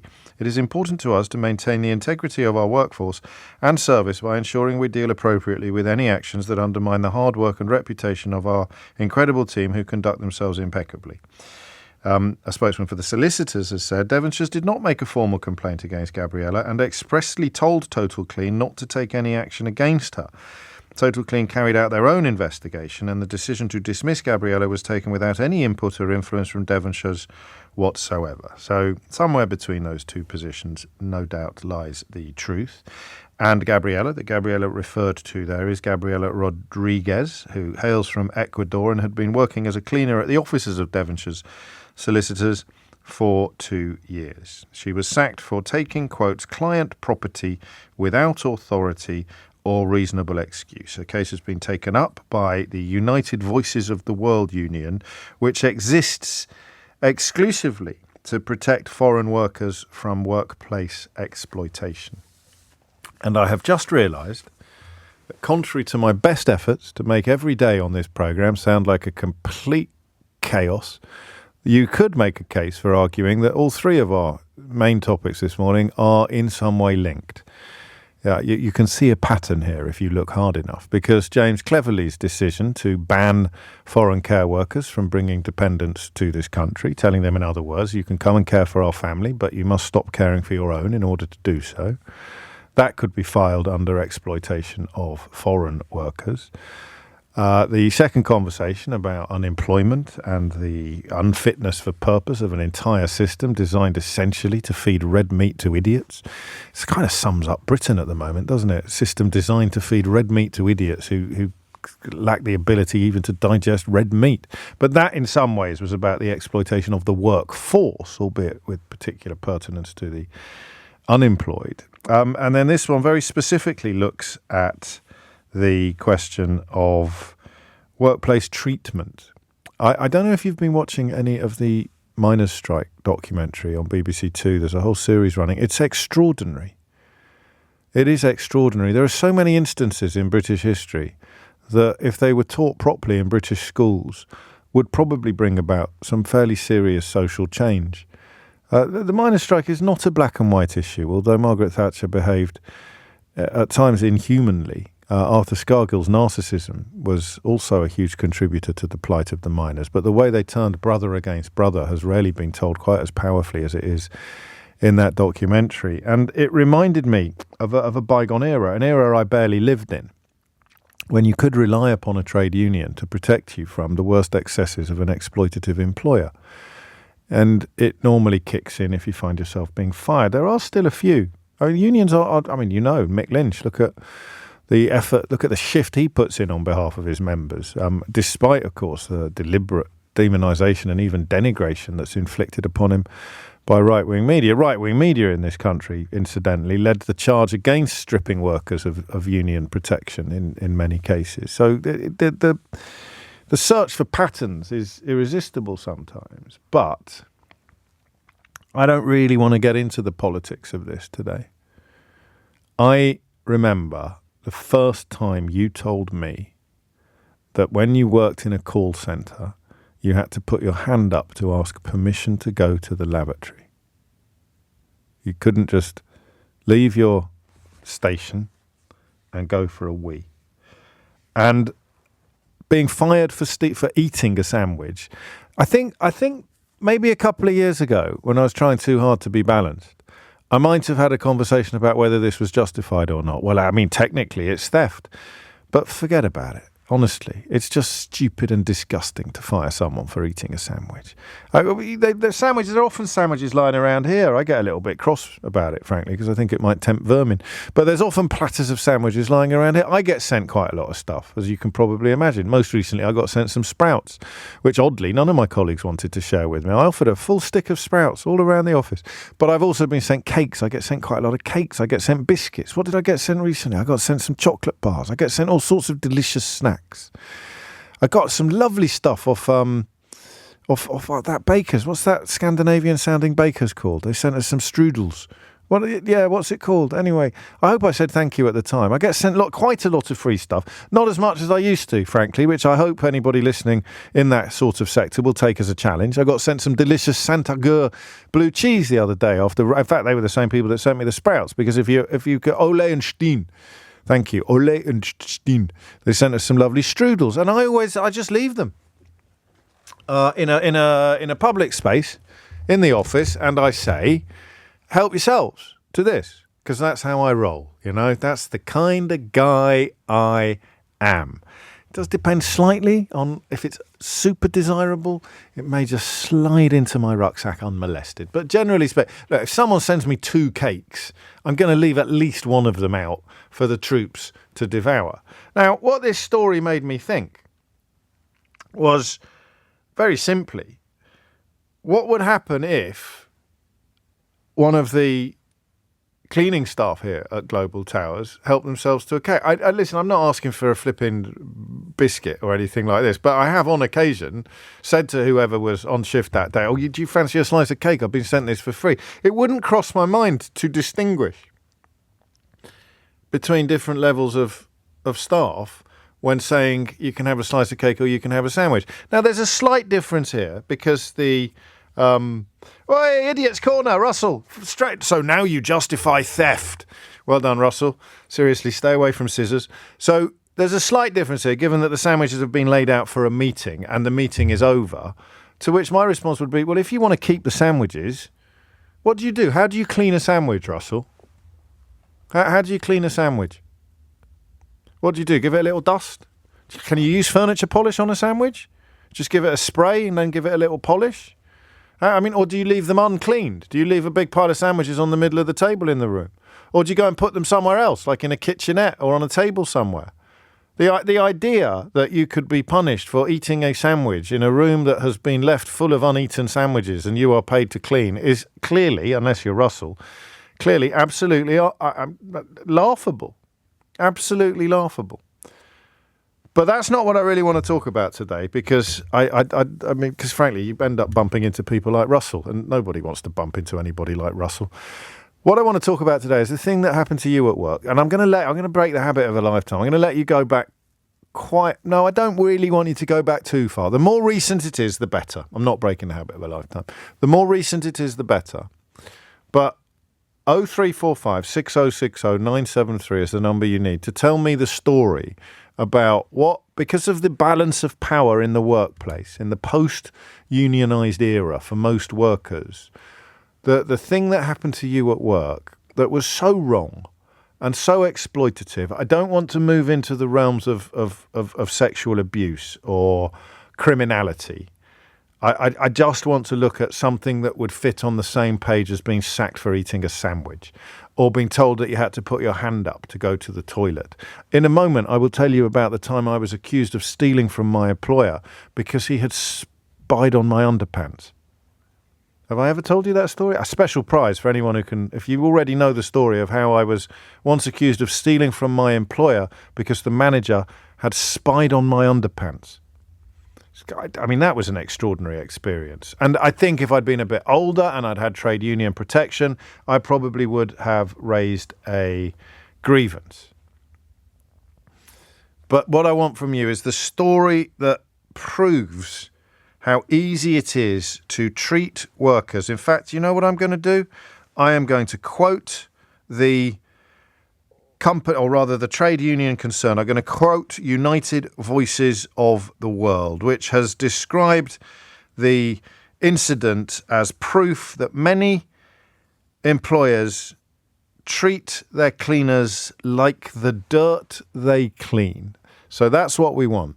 The time when your employer treated you like dirt, and probably there was absolutely nothing you could do about it. 0345 6060 973. Now, I'm not making light of your plight, but I do want this to be a combination of no and also blimey. In other words, well, you get the picture. It's like, this poor woman, I hope she gets her job back, but I'm sure they'll find somewhere else for her to work if she doesn't. And do you see what I mean? Not like, I lost an arm at work, but I was treated with so little dignity that it still smarts now. Hit the numbers now, you will get through. 0345 6060 973 is the number that you need. It's 12:19. 22 minutes after 12, the story moved off the front pages because the police were fairly confident that the fugitive for whom they were searching had perished in the River Thames. Charlotte Lynch is at Tower Pier for LBC to bring us up to date on the believed fate of Abdul Azadi, the man that was wanted with regard to the chemical attack upon a mother and two children in Clapham. Charlotte, what do we know? James, police have recovered a body that they suspect to be that of Abdul Azadi. They'd been searching for him for more than a week after announcing on Friday, the 9th of February, that they believed he had gone into the River Thames immediately after the attack, on the night of the attack, which was on the 31st of January. So almost 3 weeks to the day. And they believe because of the distinct clothing he was wearing and items that officers found on him when they recovered this body yesterday afternoon, they strongly believe it to be Abdul Azadi. Now, formal identification hasn't yet taken place. Of course, this body has been in the Thames for around 3 weeks. So they say, of course, it is very difficult. They're working with the coroner to come up with a way to formally identify him. But detectives who have been working on this case since the start have analysed the discovery, and they do strongly believe it was Abdul Azadi. They say they're in contact with his family, and they have informed them of the news. But he was believed to have gone in the water just a few hours after the attack on the 31st of January, of course, evading police capture for around 4 hours after the attack, navigating the London Underground system with a huge wound to the left-hand side of his face, which it looked as though he himself had sustained in that attack, eventually walking to Chelsea Bridge, where officers concluded that was his fate because they could see him on CCTV leaning over the railings, and then he suddenly disappeared from view. And now we have this discovery. Officers working on this case, they do strongly believe that they have found the body of Abdul Azadi.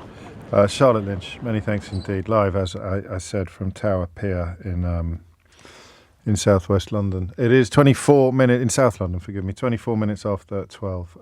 Altogether different tone next. These are serious stories that hopefully you can smile about now. That's quite a good way of putting it.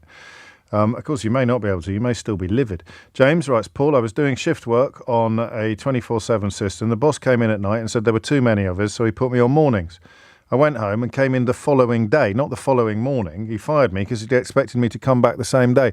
I sounded quite naive, apparently, the other day when I mentioned that I'd been in a restaurant, a chain restaurant, and witnessed the manageress telling one of the chefs to go home because they had too many staff there. And I said to one of his colleagues, will he still get paid for this shift? And they said, no, he'll just get paid for the hours that he's done. And I said, but he's come into work expecting to do a full shift. And if they've made a mistake on the rota, or they're not as busy as they expected to be, it shouldn't be him that pays that. It's the person who keeps the profits that takes the risk of not making as much money as they. But apparently that was normal play. I could be wrong. Joe's in Forest Hill. Joe, what would you like to say? Hi, James. Hello, Joe. So I spoke to you at the height of lockdown. I was working for a supermarket at one of the online distribution centres. Height of lockdown, just asking for simple stuff like gloves and face masks and, the basic stuff. Yeah. And I got sacked.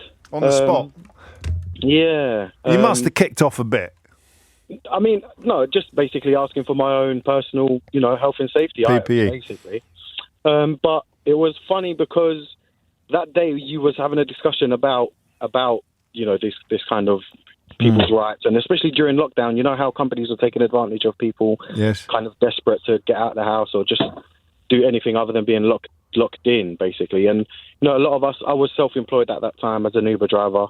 I'd had to get a job just to kind of get by because I was one of the many millions who fell down that grey hole where nobody helped us. And I was just listening to you talking about, the guy checking your pants or whatever the case is. It just reminds me of that because there was times where we was scrutinised to next levels where it got a bit silly. It's a combination of things. There needs to be a little bit of culture in place, but you can also be desperately unlucky with the individuals that you find yourself working under, can't you? Yeah, and it can be a right old. The jobs that's almost too kind for them. It can just be someone who revels in the petty exercise of power over another human being. Yeah, well, we was asking, working in chillers, so imagine it's like 4 degrees all day long. Yeah. They was making us share chiller jackets. So at the height of lockdown, they was expecting people to share coats and stuff. And, we was told, if you don't like it, you can go home. So I took the opportunity to go home. If you don't want to look after me, I'm going to look after myself. I get it. The short answer is if you don't like it, someone else will do it. And that, unfortunately, is the platform upon which centuries of exploitation have been built. It's only the sort of second half of the 20th century when they started turning some of the tide back on that in favour of the workers. But then then Margaret Thatcher got elected. 12:27 is the time. Matthew's in Dalston. Matthew, what happened to you? Well, just first of all, it's a pleasure to speak to you, James. I've listened to you most days for a long, long time, and you're great. Mate. Thank you. But basically, that's all right, mate. Basically, it's 2011, and blah, blah, blah, make it short. I used to work front of house in places like catering and all like that, but I was trying to stay on my feet in London, so I got a sort of chefing job in a sort of pub chain all around London, and there's a new head chef come in. I've only been there about 4 or 5 months, but got on with all the other chefs, Algerians, Jamaicans, English, whatever. We had a good time. This new head chef didn't really like me, and he said the sort of rule, no food. So I just went one before my shift. No eating. Yeah. So, no, sort of no food. Like if you can have a steak or chicken burger, it's fair enough, and things like that. Yeah. So I just bought some chicken from outside. In Sainsbury's, you get the thighs or the drumsticks. Yeah. I bought some of them, and I got took a big tomato, took 3 slices, and sort of put it with the chicken. Yeah. And I got sacked. For stealing 3 slices of tomato? Yeah. 3 slices of tomato. Yeah, they sacked me. Yeah. Now, listen, if I were to be the devil's advocate, I would point out that rules are rules. And it doesn't matter whether you'd stolen 3 chickens or 3 slices of tomato. The fact was, and I know, you can stop laughing. I'm being a serious lawyer. I know. Stop it. Sit down, my lad. You know and I know that if that chef had liked you, he wouldn't have fired you. Exactly. But he didn't like me. because I just asked for like Sundays off and stuff like that, and he didn't like it, and he was a bit weird, and and then it just got a bit silly. I just couldn't be bothered to speak to him. Do you know what I mean? No, I do. Three slices of tomato, eh? 3 slices of tomato, James. Do you reckon if it had just been one slice, one big slice, rather than 3 little slices, you might still be there now? I don't know. I think they're just looking for something. Do you know what I mean? I think they're just obviously they're looking for something. But I took it they said you can, you can go against it. So I went appeal it. So I appealed it in another pub, and then with the head sort of chefs and the people who owned it, and they upheld it. Do you know what I mean? So I love it. Thank you. That's 3 slices of tomato. It's 12:30 is the time. All right, here's a killer for you. When filming Evita years ago, writes Nick, I was doing security for Madonna. She accused me in front of everyone of in her trailer. I was so embarrassed I didn't want to go back to work. And I'll tell you what Madonna accused Nick of after the very latest headlines with Tim Humphrey. 12:34 is the time. When filming Evita years ago, I told you I'd reveal what Nick had been accused of, although he still insists that he was not guilty of the offence. When I was filming Evita years ago, doing security for Madonna, she accused me in front of everyone of peeing on her toilet seat in her trailer. I was so embarrassed I didn't want to go back to work. I didn't do it, by the way, still protesting his innocence.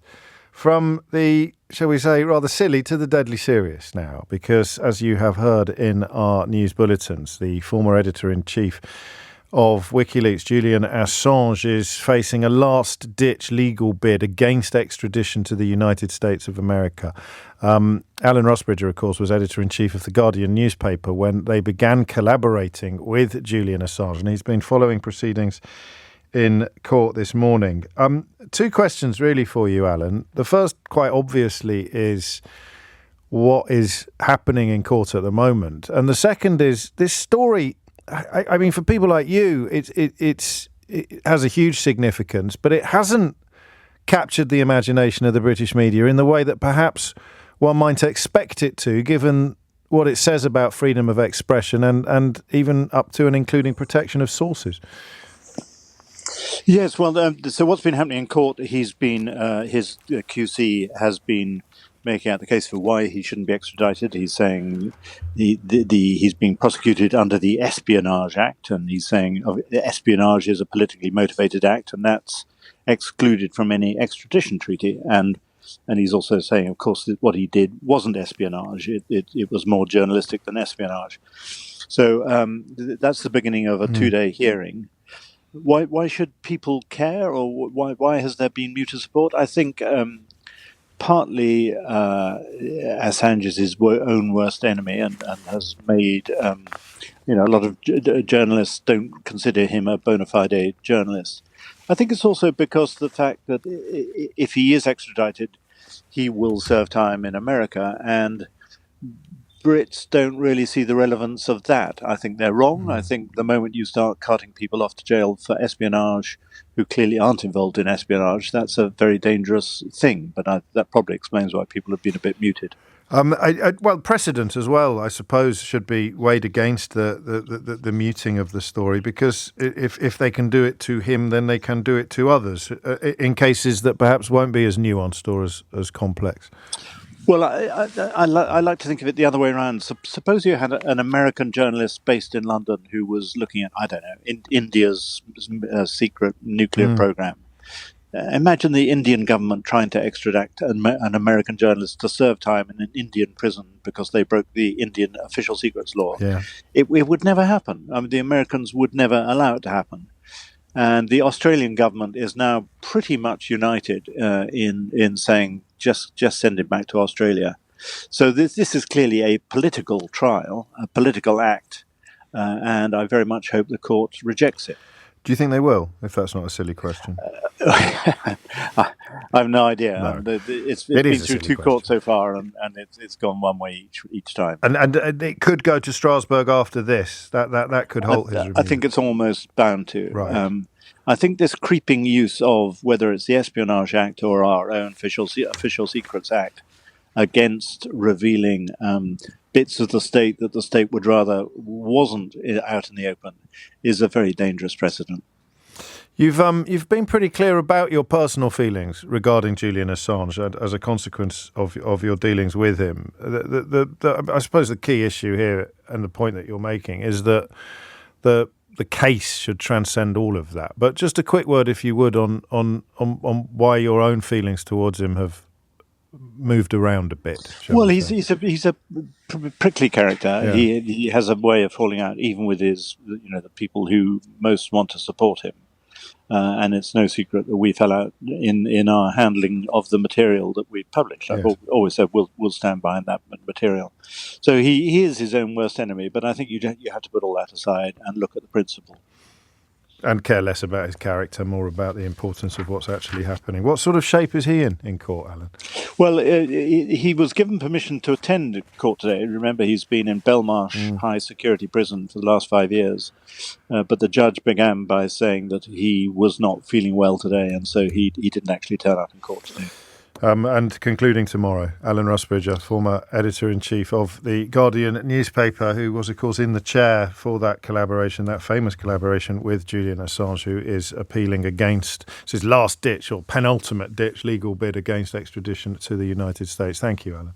So it's just coming up to 12:40. You're listening to James O'Brien on LBC, veering back from the serious to the slightly silly. I like this from Rob. It's not quite up there with, let's man the barricades and down tools and come out in solidarity with Rob's son. But I don't know, it does seem quite zeitgeisty. My son, James, made the mistake of using that old joke when he was asked what his secret was for being such a good salesman by someone that he managed. My son said, I could tell you, but I'd have to kill you. I beg your pardon. My son said, I could tell you, but I'd have to shoot you. The man in question then put in a complaint saying that with all the shootings in America, it was not appropriate to make such jokes. My son was disciplined by the company and had to issue an apology to his colleague. Is the world going mad, asks Rob in Glasgow, or is it me? I don't know, Rob. Actually, it could be a little bit of both, but it does sound to me like a little bit excessive. It's not quite what we're looking for, though. Nor was the Madonna story, although I sound so ungrateful sometimes. They're both brilliant stories. It's the thing that happened to you at work, the act disciplining you for completely unfair or exploitative, but just made you feel temporarily Victorian. I can't believe I got told off for that. And I'm touched by the fact that at least 3 people have heard the story before, or at least they remember the story of me being accused of stealing from my employer as a consequence of my manager spying on my underpants. I'll give you a clue. It involves a ladder. Joe's in Hendon. Joe, what would you like to say? Good afternoon, James. Hello, Joe. Thanks for taking my call. You're very welcome. I'm a big fan of yours. Thank you, mate. What's going on? What happened? So, pretty same situation, actually, with this young woman who got the sack. Last year, I got the sack from the prison service. I was employed by them for 5 years. And it was a particular occasion where they were celebrating Black History Month, and the kitchens allowed extra sandwiches to go onto the wings for the inmates. Right. And on this event, we had outside governors visiting the prison, and there was this one particular governor who worked within this establishment who just always had it out for me. He was in charge of taking around the visitors, and there I was feeling a bit peckish, and one of the inmates gave me a sandwich. It's a big no-no in the prison service. Well, of course it is. Yeah, and it could have anything in it. It could be full of pubes. I hope not, mate. No, but he just made an example out of me there and then. I was totally unaware of his presence at the time. And, so you took a sandwich off a prisoner, which was an act of good faith from a prisoner who liked you. He saw it and he fired you on the spot.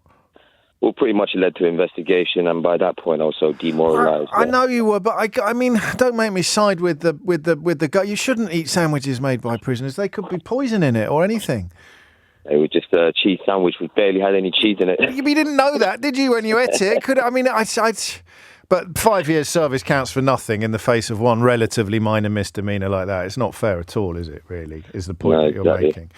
All right, well, are you all right now? You're back on your feet? Did you find other work? Unfortunately not. No, I'm unemployed. To be honest with you, it's something which is just... It's knocked you back, hasn't it? I can tell. It has. I can tell. Well, don't let him exercise agency over the rest of your life just by dint of having spoilt that bit of it. Seriously, sounds like a plum. Take care, Joe. I like this, Vinny. I'm going to slightly rewrite what you've written. This is a message for Nick. You should have said to Madonna, "Don't cry for pee in your trailer." Do you get it? They were filming Evita. Don't cry for pee in your trailer. No? I thought that was really... I don't know why I bother. Danny's in Barnstable. Danny, what would you like to say? Hi, James. Hello, mate. I used to work for a recruitment agency, construction recruitment, and one of our clients used to do big supermarket refurbs. Right. And we had one labourer guy that used to go all over London for us. They used to ask for him by name. He was brilliant, and it's hard to get really good, reliable labourers in the industry. So one day, during one of the fit-outs, they said, "Can you get the freezer?" There was a freezer they was getting rid of in the supermarket, full of all the freezer and contents. Had to go in the skip. So two of them picked up the freezer, chucked it in the skip. When it went in the skip, they took a lolly out and ate the lolly, and they both got sacked for eating the lolly. Why were they chucking out the lollies? I don't know. I just suppose they just said get rid of the whole lot. It's all gone a bit literal. This. I was looking for stories that were a little. No, all I've got is people eating things at work. I've got 3 slices of tomato, a cheese sandwich, and 2 iced lollies. It feels like I'm playing My Grandmother Went to Market, and all she bought was 3 slices of tomato, 2 iced lollies, and a cheese sandwich that didn't have much cheese in it. Everyone's taking it too literally, Danny. I wanted stories about the time my boss spied on my underpants and accused me of stealing from the company. Didn't you get away with that one because the ones that went missing didn't have skid marks in? There's no need for that sort of language on this programme. Honestly, no, that's not what happened. I was up a ladder in the stockroom. And again, like a lot of the callers today, the boss had already taken an inexplicable dislike to me. Don't go there. It was inexplicable. An inexplicable dislike to me. And he noticed that the label on my underpants was a River Island label. And I was working at River Island at the time. And he went to the purchase ledger. God, what an absolute git. He went to that was close, Keith. He went to the purchase ledger, where you recorded your staff purchases, and established that I hadn't bought any underpants on my staff discount in the 3 or 4 months that I'd been working at River Island. And he accused me of stealing them. He actually called me into the office, sat me down, and with a straight face and a witness, who was very much on my side, but obviously couldn't say so at the time, accused me of stealing these underpants. They were silk, actually. And when I said I got them for Christmas off my mum last Christmas, before I even started working for River Island, he actually went to the trouble of establishing whether or not that particular line of underpants, undercrackers, silk boxer shorts, had been for sale at River Island at the Christmas I said I'd got them from my mum for. So after you've had an experience like that, how do you go back to work feeling enthused? This is the thing I don't understand about managers like that. Is that, unless he's trying to get rid of you because he doesn't like you, because you talk posh. I think that was part of the problem. And then replace you with someone who he doesn't have a problem with and he will be nice to. That, I suppose there's a form of management where that might work. But what a bizarre thing to do, to accuse someone of stealing from their employer because you had been literally spying on their underpants. That's extraordinary. I haven't told you that story for at least 5 years. 10 to 1 is the time. Speaking of dodgy and possibly nefarious behaviour, we're talking about people being punished for doing relatively trivial things. I'm not going to lie to you. It's gone a bit literal. We began with a story of a cleaner being fired for eating a sandwich. I was hoping to get more stories about having to put your hand up to ask for permission to go to the toilet, or an exploitative employer treating you appallingly. All I've really managed to land is stories about people eating things that seemed relatively trivial and losing their jobs as a consequence. But that is upon me as a second-rate presenter. What is the converse of this topic? What's the opposite of this topic? People not being fired for quite serious misdemeanours. Which brings me to Kemi Badenoch, who is in the news, as you'll be aware, rather more at the moment than she was when this happened. Maybe he should get off Twitter and actually listen to what I'm saying. 10 years ago, I hacked into, oh my God, it's about, hacked into a Labour MP's website. And I changed all the stuff in there to say nice things about Tories. We didn't need the bit at the beginning. The bit, is it too hard to... that's extraordinary. I remember when that happened at the time. I think she was relatively unknown. Those were the days. But that's extraordinary. She hacked into, I think it later emerged that it was Harriet Harman's website. which I'm pretty sure is illegal. But anyway, she's lecturing everybody else now on how they should and should not behave. Let's go to Ian, who is in Beckenham. Ian, does this involve eating something that you weren't supposed to eat? James, no, but I have laughed at many of those along the way. This ended up being actually quite serious for completely innocuous reasons. And this is back in the day I was on a jury, on jury duty, and sat on a case. Some are serious, these cases, but many really aren't. Yeah. And we were confronted by an individual who worked in a bar, and he stood stood accused of a shocking crime of having been offered a drink by a client in the pub, and he declined the drink, but he took the money for it. Yeah. So he took £2, and he put it on top of the till, which is really quite normal. This was witnessed by an undercover security officer for the brewery. So believe it or not, they'd actually fund someone to look at doing this. But he saw the money go into the guy's pocket at the end of service. So he called the police and accused this individual of theft for £2. Yeah.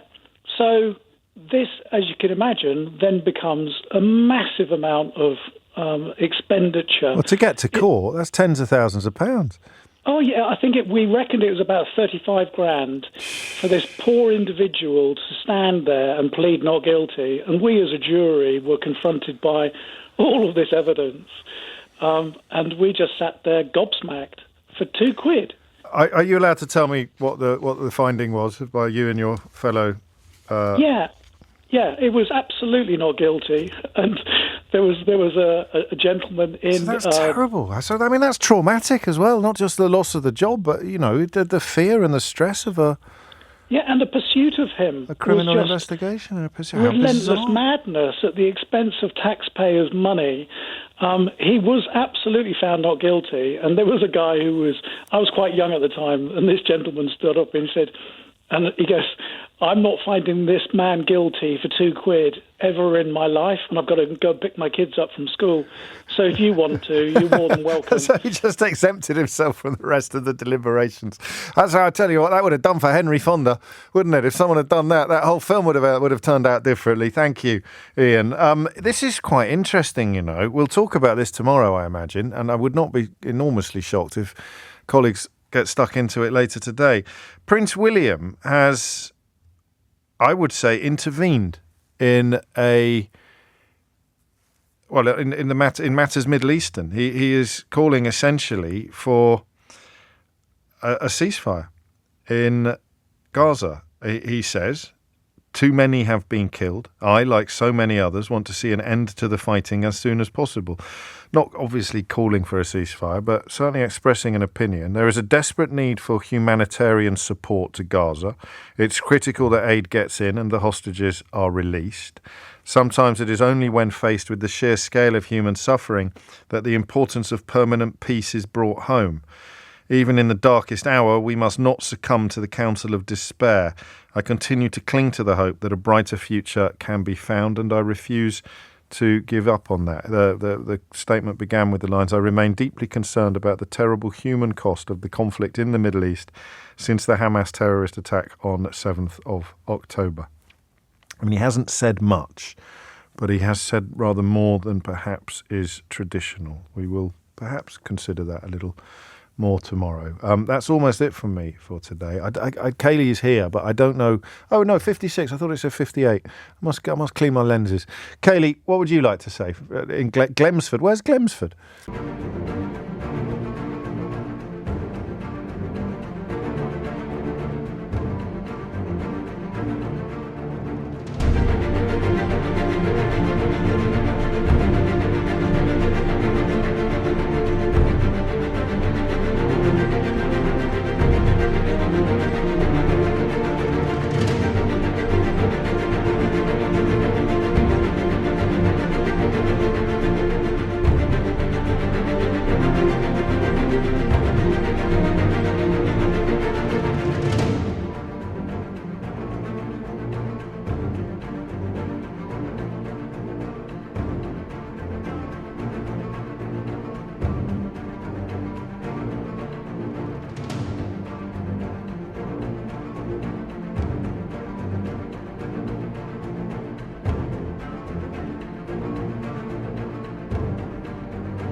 It's near Sudbury in Of course Suffolk. it is. What would you like to say? What happened to you?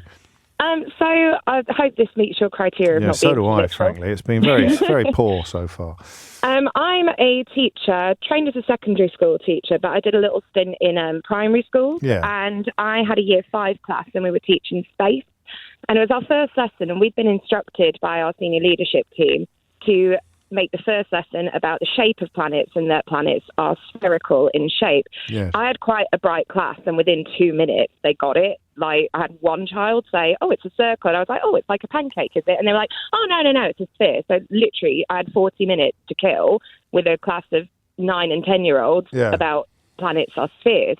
And they just started asking me lots of questions about space, and my colleague had already put a video into the PowerPoint we were using that had names of the planets on and stuff so we could introduce the topic.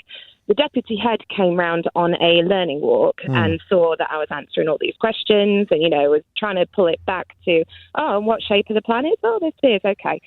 2 days later, I was pulled into a meeting with the deputy head and the executive head for all the primary schools in the Multi-Academies Trust and accused of misconduct for going beyond the lesson objectives and not just extending that planets as You were spheres. disciplined for teaching children too much.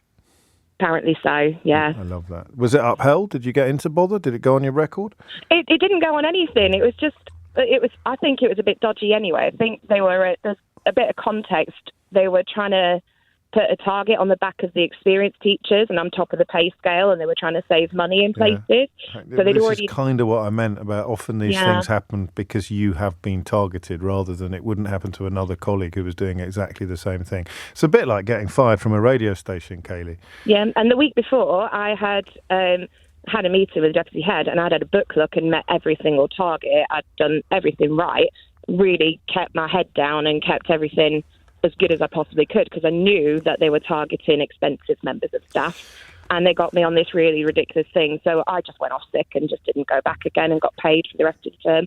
And the moral of the story is teach children less in future than they need to know, not more. I'm just reading that it looks like Alexei Navalny's widow has had her Twitter account, or X if you prefer, suspended, which... I don't know, already quite a lot of questions hanging over Elon Musk's attitudes towards the Kremlin, but there's another one for the time being. If you missed any of today's show, it's quite busy, wasn't it? You can listen back on Catch Up on Global Player, which is, of course, the official LBC app, where you can also pause and rewind live radio. Download it now for free from your app store or just head over to globalplayer.com. Tom Sawbrick with you at 4 on LBC, but now it's time for Sheila Fogarty. M for Sheila Fogarty. M for Sheila Fogarty. M for Sheila Fogarty. M for Sheila Fogarty. M for Sheila Fogarty. M for Sheila Fogarty. M for Sheila Fogarty. M for Sheila Fogarty. M for Sheila Fogarty. M for Sheila Fogarty. M for Sheila Fogarty. M for Sheila Fogarty. M for Sheila